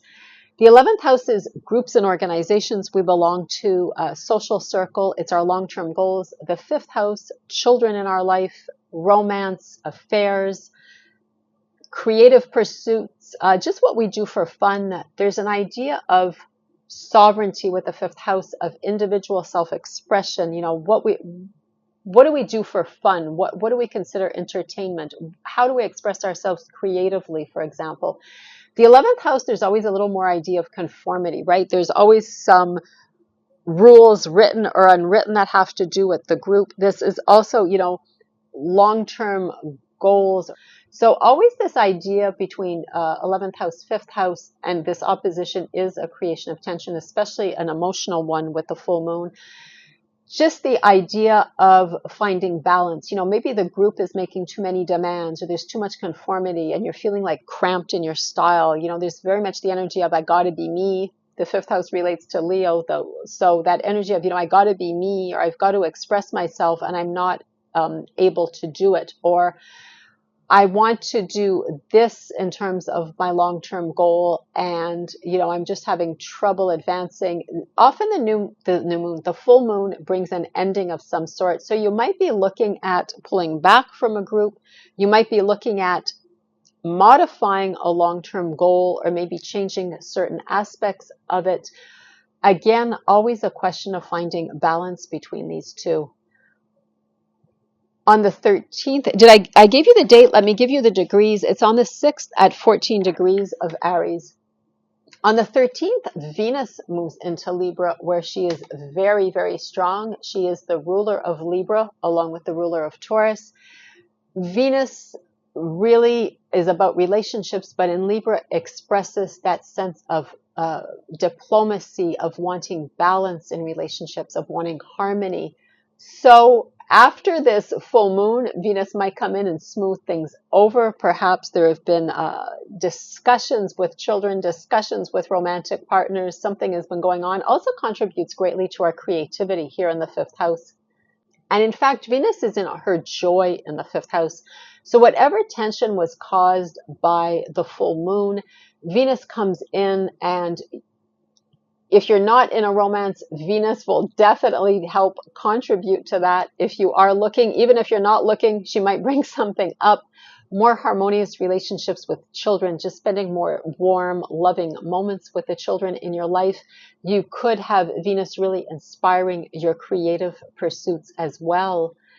As we get towards the end of the month on the 21st, there's a new moon in Libra. So quite a lot of Libra energy with Venus arriving there, and then the full moon, an opposition between Libra and Aries, and now the new moon in Libra. I think after this full moon opposition, and then with Venus arriving, the new moon, of course, always is a time to make a resolution, set an intention, and probably will have brought about a realization of some sort, or a way of seeing things, because you have a lot of energy there with the sun, and of course Venus is very strong there. You might definitely be making a resolution, or ushering in something new again in terms of fifth house matters.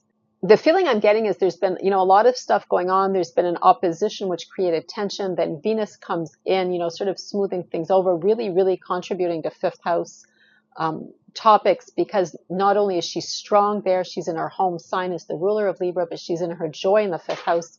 Sorry, that was my notes. So do use that energy well. Venus is there until the 4th of November. And inevitably, there is going to be something you're going to be thinking of doing or changing up, or there's going to be a realization of some sort. And the new moon on the 21st is going to help you really, set that intention and do that. I'm going to wrap this up talking about the sun moving into Scorpio on the 22nd, and then I'll talk briefly about Neptune.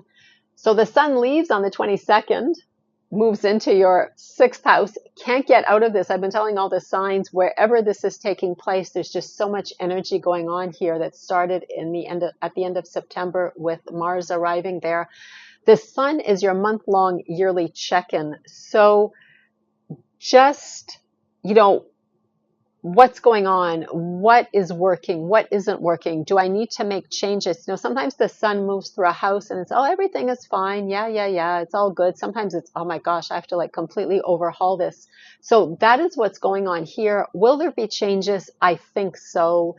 How intense, how dramatic depends on what's going on for you in this house. But it's hard to have that Mars energy for 6 weeks, and then Mercury coming in and really having us, analyze and look at things, and brings that curiosity, right? We can't just let it go. We've got to really look at it and examine it. And then the sun just shines his great big spotlight and says, okay, what have we discovered? What's going on?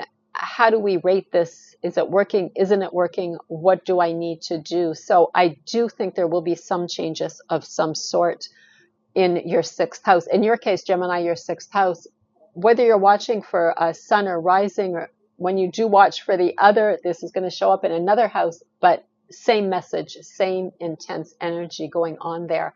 And just before I wrap this up, Neptune retrogrades back into Pisces, wrapping things up, will return to Aries in January of 2026. Saturn is already retrograded back into Pisces, will come back into Aries in February of 2026. This is your 10th house of success, highest point in your chart. People who outrank you on that ladder of success, so bosses, superiors, even parental authority, government authority, very intense until the start of 2026 because they really want to send the message home, really make sure they have done what they have come to do here. Neptune won't be back, as I said, for 165 years, so that is going to be intense. Saturn for 30 years, and I will link all the videos I've done on these two, talking about the first time Neptune is in Aries in 165 years, what it means for Neptune to be leaving Aries, and these two together, they will conjunct exactly on February 20th of 2026. Both direct. They've been very, very close. That's why I've already done this video on their conjunction, but the exact conjunction is in February of next year. They don't meld well. Spoiler alert, they don't meld well at all, but when we know the energy and we know what to expect, we can work with it and use it to our advantage. So lovely, Gemini. That is everything I wanted to tell you for October. Please do drop me a comment. Let me know how this is coming up for you. Let me know what Uranus is doing in your sign. I do have 2 videos already on Uranus in Gemini. You can find them on my channel. This is going to be a lot of upheaval as well. Uranus is going to be really even more dynamic in your sign than he was in Taurus. There's going to be a lot going on. Remember, the last time Uranus was in your sign was during the Second World War from 1941 to 1949. So do check that out as well.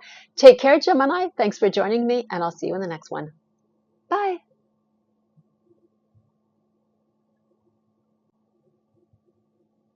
Hi, Cancer. Welcome to October 2025 Astrology. There is going to be a full moon on the 6th at 14 degrees of Aries. Yes, that's right, 14 degrees of Aries. Checking my notes again. The moon's sitting in your 10th house, so where we are out in the world seeking success.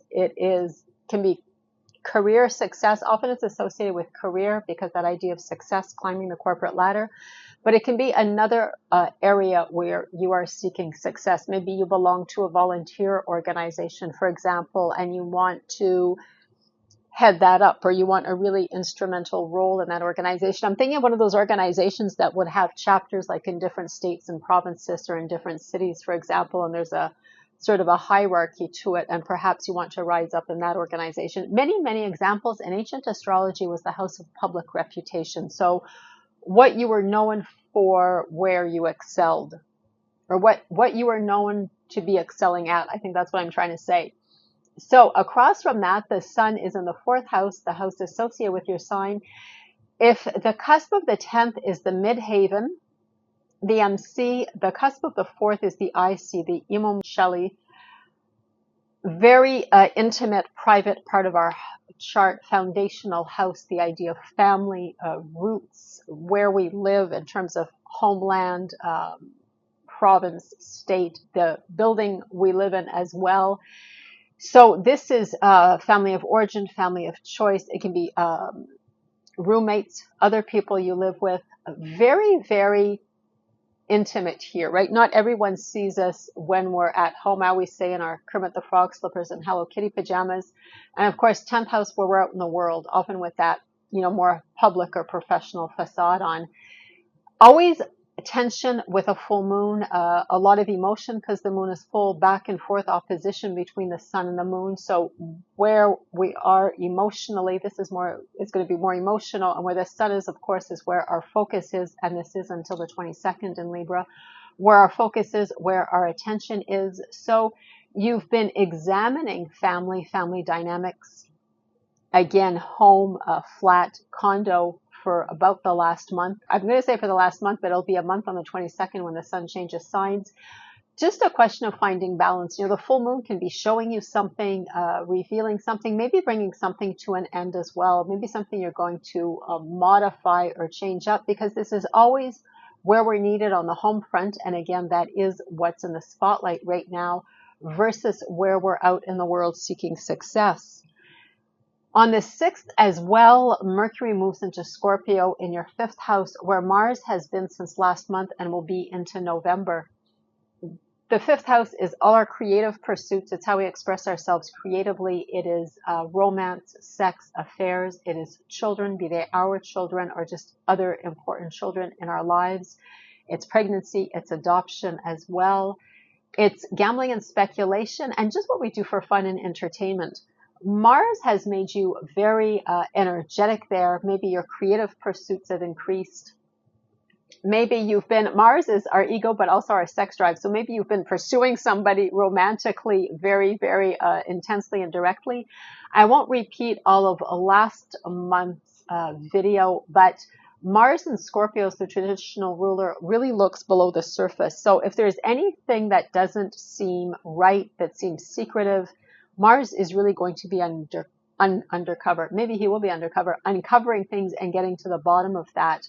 When Mercury arrives, it's as if your mental energy is turned towards that, and you're just sifting through everything that maybe Mars has stirred up, or, analyzing. Mercury is very good at analyzing, also represents our communication. So maybe you're going to be discussing what you found. Maybe you've been doing a lot of work in terms, as I said, of creativity. Mercury is going to analyze it. What do I do with all this now? What direction do I want to take it in?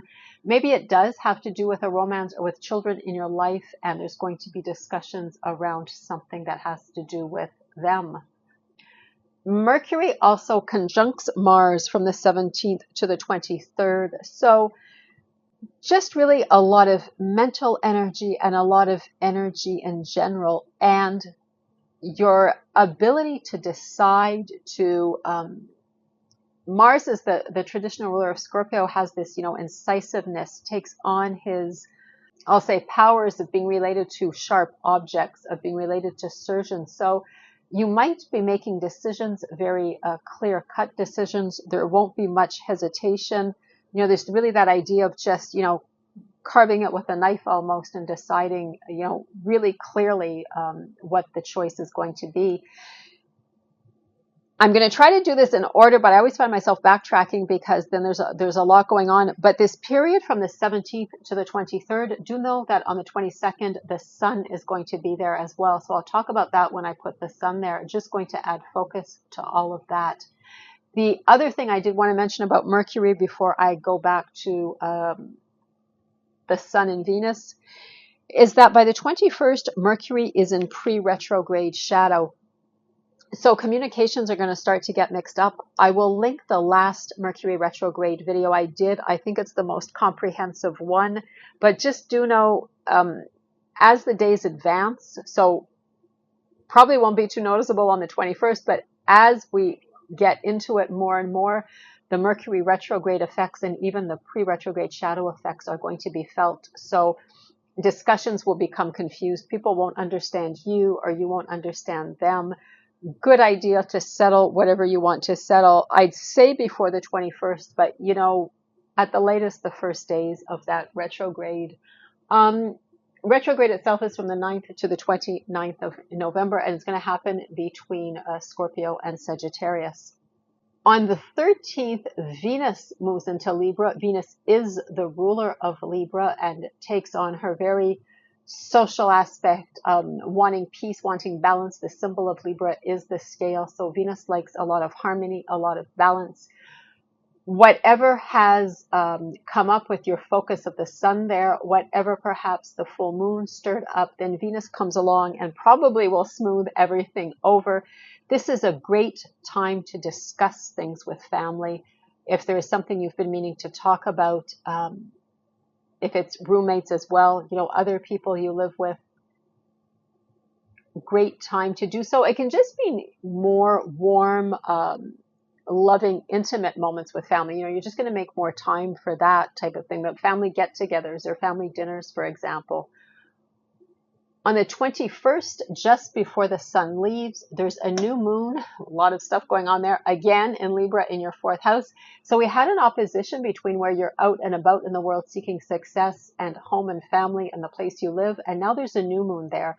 So possibly this is going to be, let me give you the date first, on the 21st at 28 degrees of Libra, just before the sun leaves. So this could be ushering in something new, again, with the opposition, with Venus arriving, with the sun's focus there for the last month. Maybe there's a new way of doing things. Maybe there's a resolution you're going to make of some sort. And again, it could have to do with the place you live in terms of building, region, homeland, or it could have to do with family members or other people you live with. The new moon is always great energy to usher in something new or to make a resolution of some sort. Then on the 22nd, the sun shifts into your 5th house, just adding focus there. Most of us, all of us have 2 consecutive houses that are getting all this energy, just different parts of the chart depending on what sign we're looking at. But the sun just adds focus to this area. So maybe, Mars has had you working hard, looking below the surface, uncovering secrets, just a lot of energy to get work done, a lot of sexual energy if we're talking about romance, a lot of output in terms of creative energy. Mercury has your brain power turned towards that, maybe analyzing a lot of things, deciding things, thinking about what your options are. And the sun just comes along and adds more focus to that for another month, just as if to say, okay, what have we found? What's going on? Let's turn. The sun is self. So it's like your self is focused on this area for the next month. Probably after everything these 2 have been doing, there is going to be a pretty in-depth check-in. This is like our month-long yearly check-in. Sometimes everything's fine. Other times, you're probably going to have a lot on your plate and a lot to look at and think about with all the energy that's been going on there. And just finally, before I wrap this up, and just do know, before I wrap this up, Mars stays there until the 1st week of November, and Venus stays in Libra until the 4th of November, so almost the 1st week. No, Mars is in Scorpio until the 4th of November and Venus in the 1st week of November. And what I did say before I wrap this up is on the same day the sun shifts into Scorpio, Neptune goes back into Pisces. Saturn is already retrograded back there. This is whatever is foreign, higher education, long distance travel. I have several videos on Neptune leaving Pisces, going into Aries. First time in 165 years we've experienced Neptune in Aries. Saturn has or will go back into Aries as well, but doesn't stay as long. So the last time Saturn was in Aries was about 30 years ago. Saturn has a 30-year orbit around the sun. Neptune 165. So I will link all of those below. There's a lot to say. They've been very, very close, and we've been feeling that energy. It's not great energy. It's good to know what it's about so we learn how to work with it, because they don't meld well together, and they will be exactly conjunct in February of 2026 on the 20th. And of course, that energy of both of them in Aries is quite new. If you can think back 30 years, you might get some ideas of what was going on back then. Neptune, we're going back 165 years. So it is in my videos what was going on 165 years ago. So Cancer, that is everything I wanted to tell you for October. Drop me a comment. Let me know how this is working out for you. Take care, and I'll see you in the next one. Bye. Hi, Leo. Welcome to October 2025 astrology. Let's start with the sun. The sun is sitting in your 3rd house until the 22nd. This is siblings, cousins, other relatives, it's neighbors, it's our short trips around town, day trips, getaways. It's all our writing and speaking, including our internal dialogue and our style of speaking. It concerns rumors and gossip as well, letter carriers, mail, good old-fashioned snail mail, and letter carriers, grade school, high school education, if you are involved in that. There's a full moon on the 6th at 14 degrees of Aries across. The 9th house is almost the opposite. It is foreign travel, long distance travel. It's religions, it's higher education, it's publishing. This is your usual writing. For example, if you send out a newsletter, this is publishing. It's mass media communications.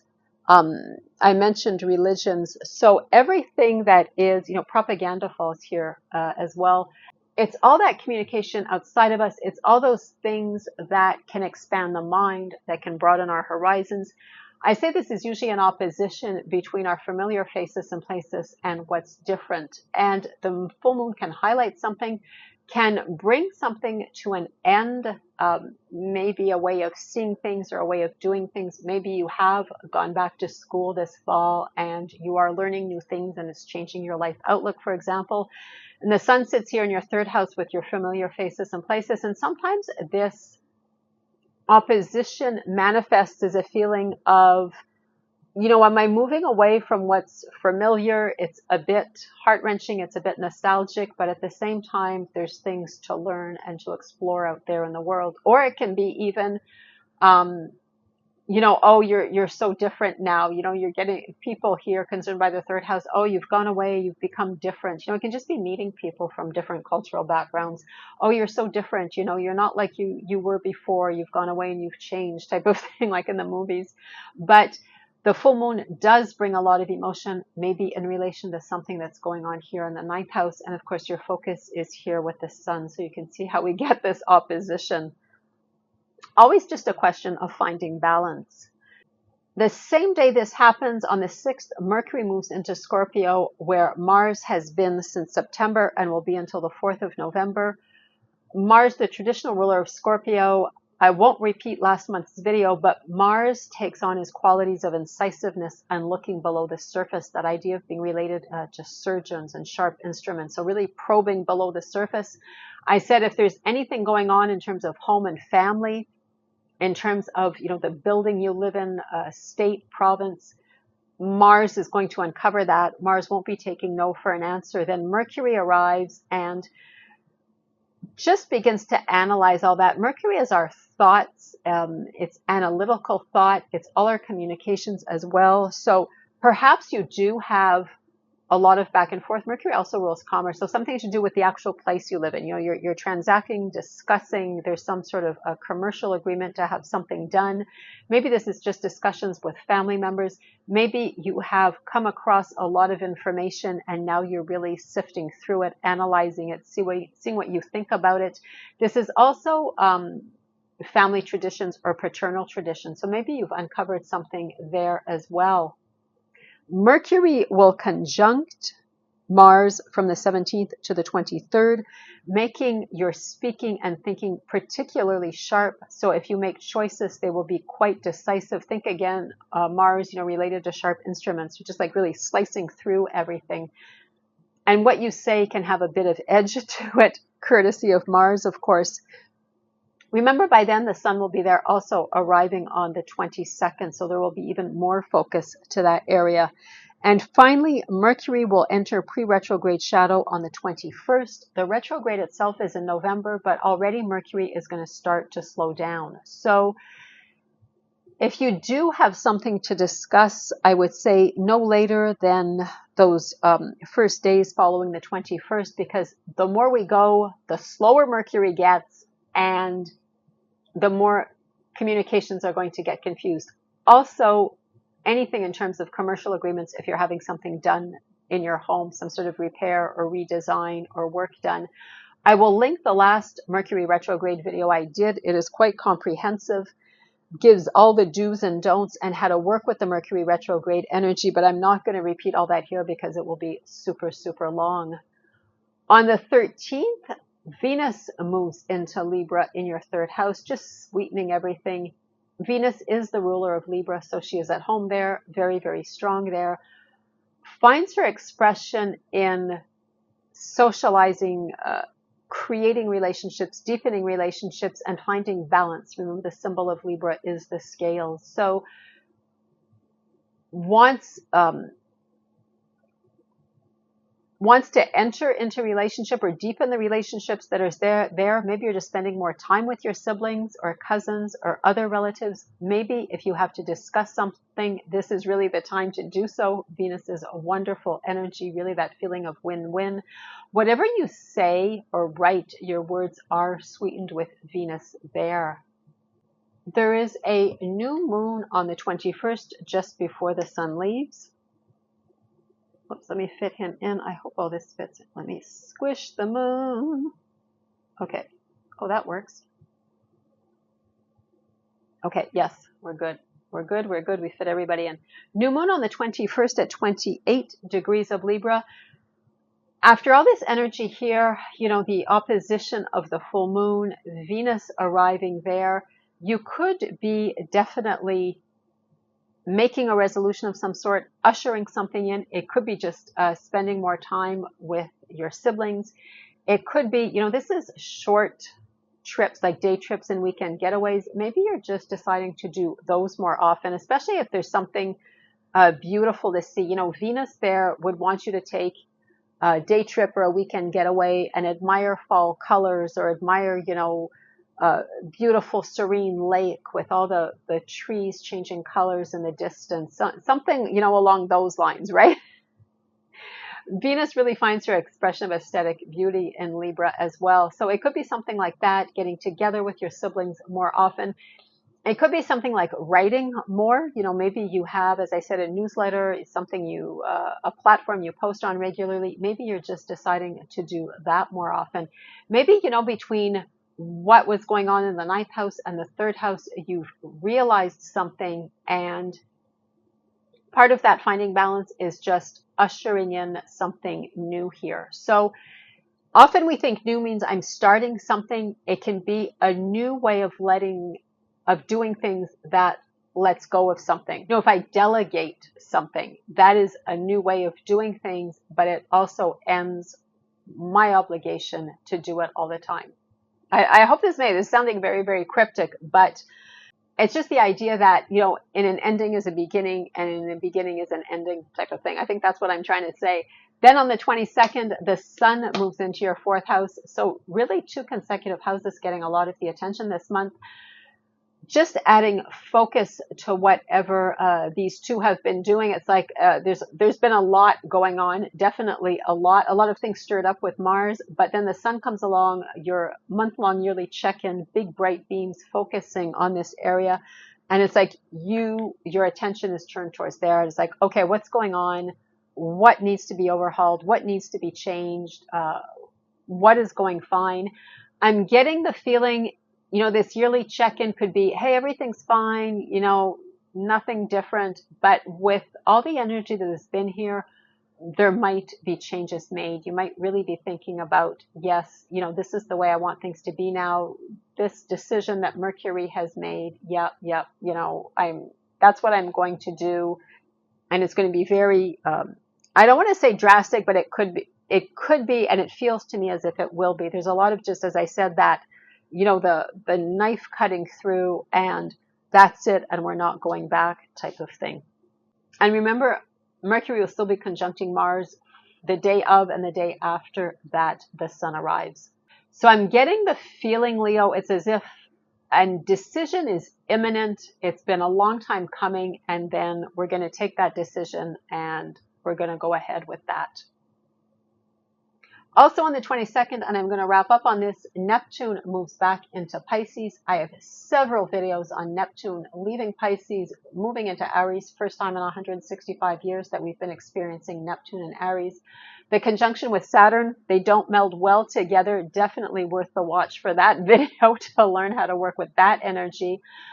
But both will be wrapping up what they're doing there, trying to drive home the message. This is wealth you share with someone else. So anything from a loan, a grant, partner's money, debt, inheritances as well, taxes.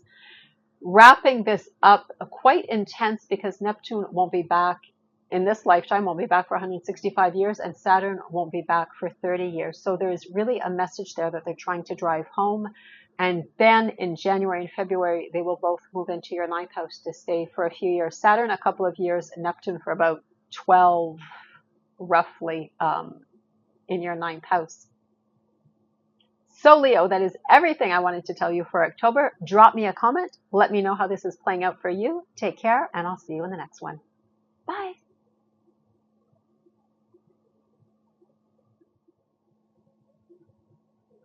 Hi Virgo. Welcome to October 2025 astrology. Let's start with what's going on in your 2nd house. The sun is there, and the sun will be there until the 22nd. This is your wealth, your income, money you make, money you save. It is your abilities and skills to earn that money. It is your resources, the idea of land as well. There is a full moon across on the 6th at 14 degrees of Aries. The 8th house is another money house. They sit across from each other, but it is wealth you share with someone else. So a partner's money, a loan, a grant, a mortgage. It is inheritances. It is taxes as well. It is debt also. So that idea of money you have obtained, but through someone else, and of course, money you owe by the same token. Always tension with a full moon, a lot of emotion here. You're going to be easily triggered. And of course, a back and forth, a question of finding balance. The sun in your 2nd house, you've probably had a lot of focus on your money, your cash flow. And now maybe the full moon is showing you something in relation to monies you share with somebody else. Could bring something to an end. Remember, this often shows up as how much money is going to debt, or what do I pay for in the partnership and what does my partner pay for? Or if it's a business partner, how do we divide up the profits type of thing. The same day that happens on the 6th, Mercury moves into Scorpio in your 3rd house, where Mars has been since September and will be until the start of November, until the 4th of November. I won't repeat September's video, but Mars is the traditional ruler of Scorpio, very incisive, takes on that quality of that has him related to surgeons, to sharp instruments. This is siblings, cousins, other kin, neighbors, short trips around town, so commutes to work. All our communications, what we write, what we say, it is regular writing. If you have a newsletter or a blog, it's rumors and gossip. It's letter writing and letter carriers, grade school, high school education, if you're involved in that. So I was saying Mars is really going to get to the bottom of things, really looks below the surface. And with Scorpio, if there's something secretive, if there's a rumor floating around, if there's something maybe going on with your siblings or with your cousins, again, it could be a neighbor as well. And I was just thinking as I was doing this, your neighbor has told you the property line is at a certain place, but it isn't, and you've discovered that. But quite incisive, and then Mercury arrives and just turns all your mental energy towards that. And Mercury is associated with the 3rd house. Remember, Mercury is all our thinking and speaking, so is associated with the 3rd house as the ruler of Gemini. So you're really going to be quick on your toes. If you have to discuss something, you are going to have easy answers. You're going to be argumentative with Mars there, and you will argument with ease. You won't hold back, and the words will flow quite easily with Mercury there. At the same time, if you do have a writing project of some sort or speaking, this could be video as well. It includes all our online communications also. Great time because, of course, Mercury just has you communicating with ease. What I do want to tell you about Mercury, though, because there is a little bit of bad news, by the 21st, he is in pre-retrograde shadow. The retrograde itself is in November, but starting to slow down. Every day he slows down more and more. So you would begin to feel that. If you have anything to talk about, ideally, not much past that, those first few days, starting on the 21st. But over that period, Mercury and Mars will be conjunct, and from the 17th to the 23rd, and in the middle of that, the sun will arrive. So let me just put him here for a second for the sake of discussion. Your words can become even sharper if you have something to decide, with Mercury, after all this analysis or decision making, this mental energy, it is going to be very cut and dry. That idea of Mars relating to sharp instruments. I was saying in another video, I keep seeing the Queen of Swords in tarot. She's sitting on her throne with her sword held up, and it's just that incisive objective, rational mental energy to say, boom, that's what it's going to be. And the sun arriving there on the 22nd just adds another layer of focus to that. So I'm going to put the sun back and talk about the sun some more and Venus, and then we'll move him back to where he's supposed to be at the end of the month. It's hard to do this in order because you start talking about one thing and then there's something else going on. Anyway, you get the idea. I'm doing my best here, Virgo. It's always with your sign. Do you know that? That's always where Virgo, you know, that aesthetic and that perfectionism. This is always where I try the hardest. I find myself trying the hardest to do things in order and to be as clear as possible. And Mercury is your ruler, by the way. Always trying to do my best for all the signs, but it seems that your sign, there's just that extra attempt that comes up, and I'm thinking, why am I saying all this? And then I went, oh yeah, of course, Virgo, right? Got to make sure I do it in order and explain why I'm failing at certain points. Let's talk about the moon a little bit more. On the 21st, just before the sun does leave, there is a new moon in Libra. Before that, yes, because never managed to do this in order. Before that, on the 13th, Venus arrives in Libra.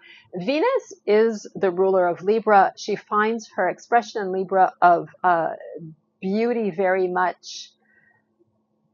Relationships, Libra is a very social sign. Balance as well. In a money house, she is related to the second house as the ruler of Taurus, and she is related to money. Wonderful to have Venus energy there. Any discussions about money will go much, much more smoothly now. If you have to ask for something, ask for a raise. If you're trying to get more clients on board, if you know, you want a project or overtime to make more money, or you know, some special task at work that is going to yield more money, wonderful, wonderful to have Venus energy there, because people want to enter into relationship and help us. And at the same time, Venus related to money, the lesser benefic, you know, can have you coming into a little bit of cash, seeing somewhat of a windfall. Moving along to the 21st, new moon at 28 degrees of Libra. This can usher something in a new moon. Time to make a resolution, time to start something. It could be saving more money. It could be something that is going to yield more money. It could just be better money habits in general. Remember, the sun has been there for a month and you've really been checking in with your finances. And maybe the full moon has shown you something that is going to have an effect, you know, something you've realized that you can't be doing anymore. And now is the time to make a resolution and start something new with this energy in the second house. Quite interesting how we have a new moon across, full moon, across, and then the new moon is still concerns the same sign. So Libra has had this opposition, and now we have the new moon there. Then on the 22nd, the sun moves into your third house, as I said. So just your month-long yearly check-in in this aspect. Probably really, you know, these two have been stirring up a lot. Mercury has had you been thinking about things a lot, maybe discussing a lot of things, finding things out. And now your attention, I would almost say, has to turn towards that. With the timing and the sun shifting, it will, but it's as if, okay, I've really got to turn my thoughts to this. Bring, the sun is self, right? So it's like our self is here. This is what we're concerned about. This is what we're going to be thinking about, focusing on for the next month. And I've been getting the feeling, regardless of where this falls in the chart, depending on sign, there will be some sort of overhaul or upheaval or change of some sort. It can be anything from committing to a writing project or deciding to go ahead with a writing project. It can be your relationships with siblings or cousins. It can be something concerning short trips. You know, maybe you're going to take more short trips. You're just saying, okay, you know what? I've got to get away more. I can't go on a full-blown long distance trip, but I can take a day trip, or I can get away for a few days, for example. But there's just too much energy here. And I don't want to do scary astrology and say, oh my God, big upheaval. But there's too much energy there that something isn't going to shift. And remember, this does concern letter carriers if this concerns you, or if you are involved in grade school, high school education as well. And just before I wrap this up, Saturn has retrograded back into Pisces, did that on the 1st of September. Neptune is going to follow on the 22nd of October. They are going to wrap things up here in your 7th house of partnerships, be they life partner, business partner. This is Exes. It is rivals in the competition. Neptune was there for about 14 years, Saturn for about 2.5, 3 years. They will be gone. Saturn for 30, Neptune for 165 at the start of 2026 when they shift back into Aries. I have several videos on Neptune leaving Pisces going into Aries, something we haven't seen in this lifetime and we won't see again. Saturn as well, quite a long cycle, so I will link them below, but just do know they are sending the message home. They are trying to really get you to understand what they came here to do before they leave. Saturn is very down to earth, nitty gritty, often just the cold, harsh reality check of anything to do, as I said, with partnerships or exes, in as much as they're significant from us, because this is one-on-one relationships that are directly across from us. Neptune, the opposite, right? Blur, can be illusion, can be confusion, not seeing things as they really are. It could be deception as well, but a lot of compassion also with Neptune, a lot of idealism. So it can be a very visionary energy. At the same time, it can be seeing things not as they really are, or as I said, it can be deception also. But again, without, doing scary astrology, that energy will lift, and it's almost, Saturn is hard energy, but necessary. We have to be rational and down to earth and see if things are doable and real. And Neptune is almost the opposite. It's really the unreal. So it makes us idealistic. We tend to strive for almost that unreachable goal that has a spiritual quality to it, almost a mirage quality to it. At the same time, Neptune can also have us fooling ourselves. But Neptune's role, and I won't get into this too deep, maybe I'll start doing videos on what each sign is about, but Neptune's role is to show us that this reality here isn't the only reality. Sometimes we're hanging on so tight to our material possessions, our relationships, what is tangible around us. And Neptune's job is to show us that it's all illusion. And this is a reality wrapped in another reality type of thing. So Virgo, before this becomes too heavy and we drift off, we float off into the otherworldliness of Neptune, I will wrap this up. Thank you for joining me. Let me know how you relate to all of this. Drop me a comment telling me your thoughts. Take care. I'll see you in the next one. Bye.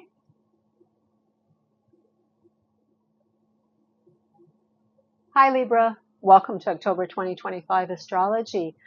The sun sits in your sign until the 22nd, so still the start of your birthday year. Enjoy this wonderful energy. The sun is just vitality and energy, and it's our individuality. The only little glitch on the horizon is that on the 6th, there is a full moon across in your 7th house at 14 degrees of Aries. This, of course, 1st house, 7th house opposition, committed partners in our lives, business partners, marriage partners, or long-term committed partners. It is exes in as much as they're significant. I always say rivals and the competition, even a very, very close friend where there's an idea of commitment and trust. We think of a mentor or an advisor that has that quality. Always tension. The full moon is a lot of emotion, so you might be emotional around something concerning a partnership or an ex. It could highlight something. It could bring something to an end as well. Again, no scary astrology. I'm not saying your relationship is going to fall apart, but just a way of doing things that you don't want to do anymore, an interaction that you don't want anymore. Rivals in the competition. Maybe you're just thinking, I just don't want to interact like this or, with these people anymore. Like, I'm not playing anymore. I'm not playing the game. Always the idea that these are our significant one-on-one relationships and they affect us. They have influence on us. And of course, we bring of self to that relationship. Always a question of finding balance and normal because the sun, normal because it's a sun-moon opposition, but also, normal in the sense that the sun has been putting focus on you. You've been focused on self. So maybe that whole dynamic, there's something that is making you emotional. You're realizing that's going on here with, again, partnerships or exes or your competition. On the 6th, also, Mercury moves into your second house, a money house. Mars has been there since September and will be there till the start of November. I won't repeat September's video, but this is your wealth, your income, money you make, money you save, your resources, property. It's also the skills and abilities to make that money. But Mars is very dynamic, very assertive, can even be aggressive. Great if you have clients, if you want to cold call clients or really, go after clients if you have a business that concerns that. If you're asking for more hours at work, or you're asking for a raise or a special project that is going to boost your earnings, great. Mars will do so assertively, can even be a little bit over the top. So I think I guarded against that last month. But as the traditional ruler of Scorpio finds his expression of, where he's related to surgeons and butchers and sharp instruments, of looking below the surface. So if there has been something secretive, and I won't repeat, as I said, all of last month, but if there's been something secretive in terms of your income, it could be, and this won't apply to everyone, but, could it be that your money isn't going where you think it's going, or you discover that money you've invested is, there's a loophole, or there's something you didn't see and it's not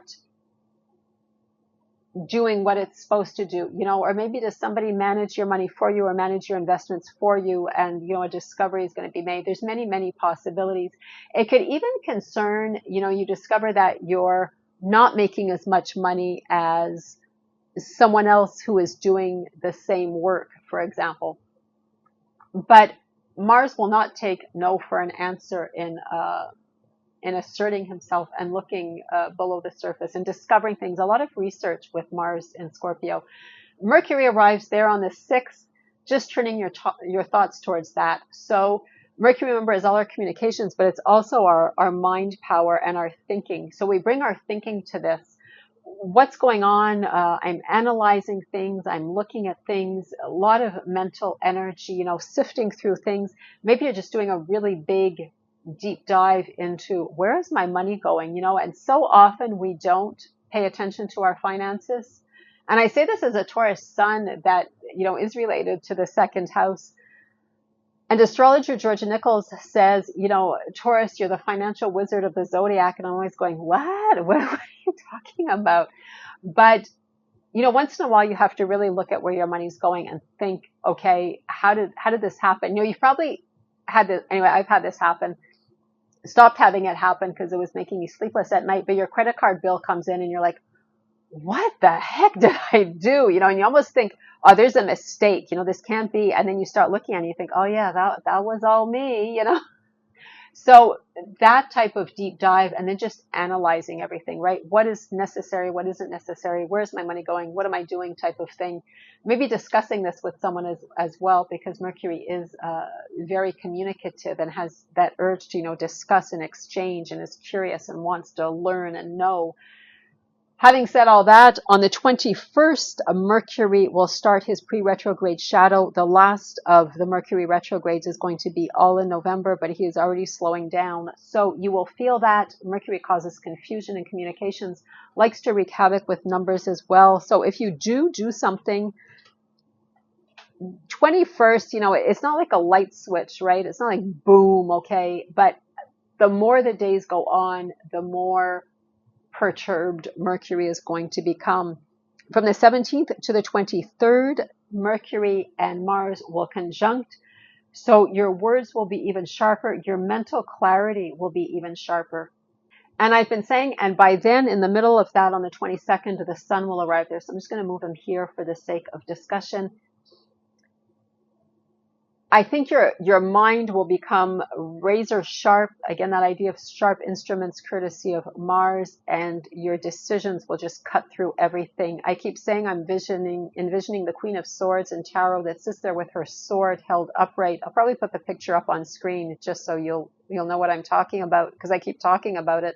But just boom, no more of that. No more of spending on that. No more money going to that, or so much going here. And it could be some tough decisions as well. Maybe this is money you're giving to someone for a certain reason. And again, won't apply to all of you, But at some point you just have to say, look, I just can't do as much or do this anymore. And it's going to be just very, very decisive. There won't be any pussyfooting. It'll just be boom, that's it. Like that's where I'm drawing the line type of thing, or that's where I'm making my decision. Let me put the sun back in your sign so you can enjoy him a little bit more. And let's talk about your ruler Venus.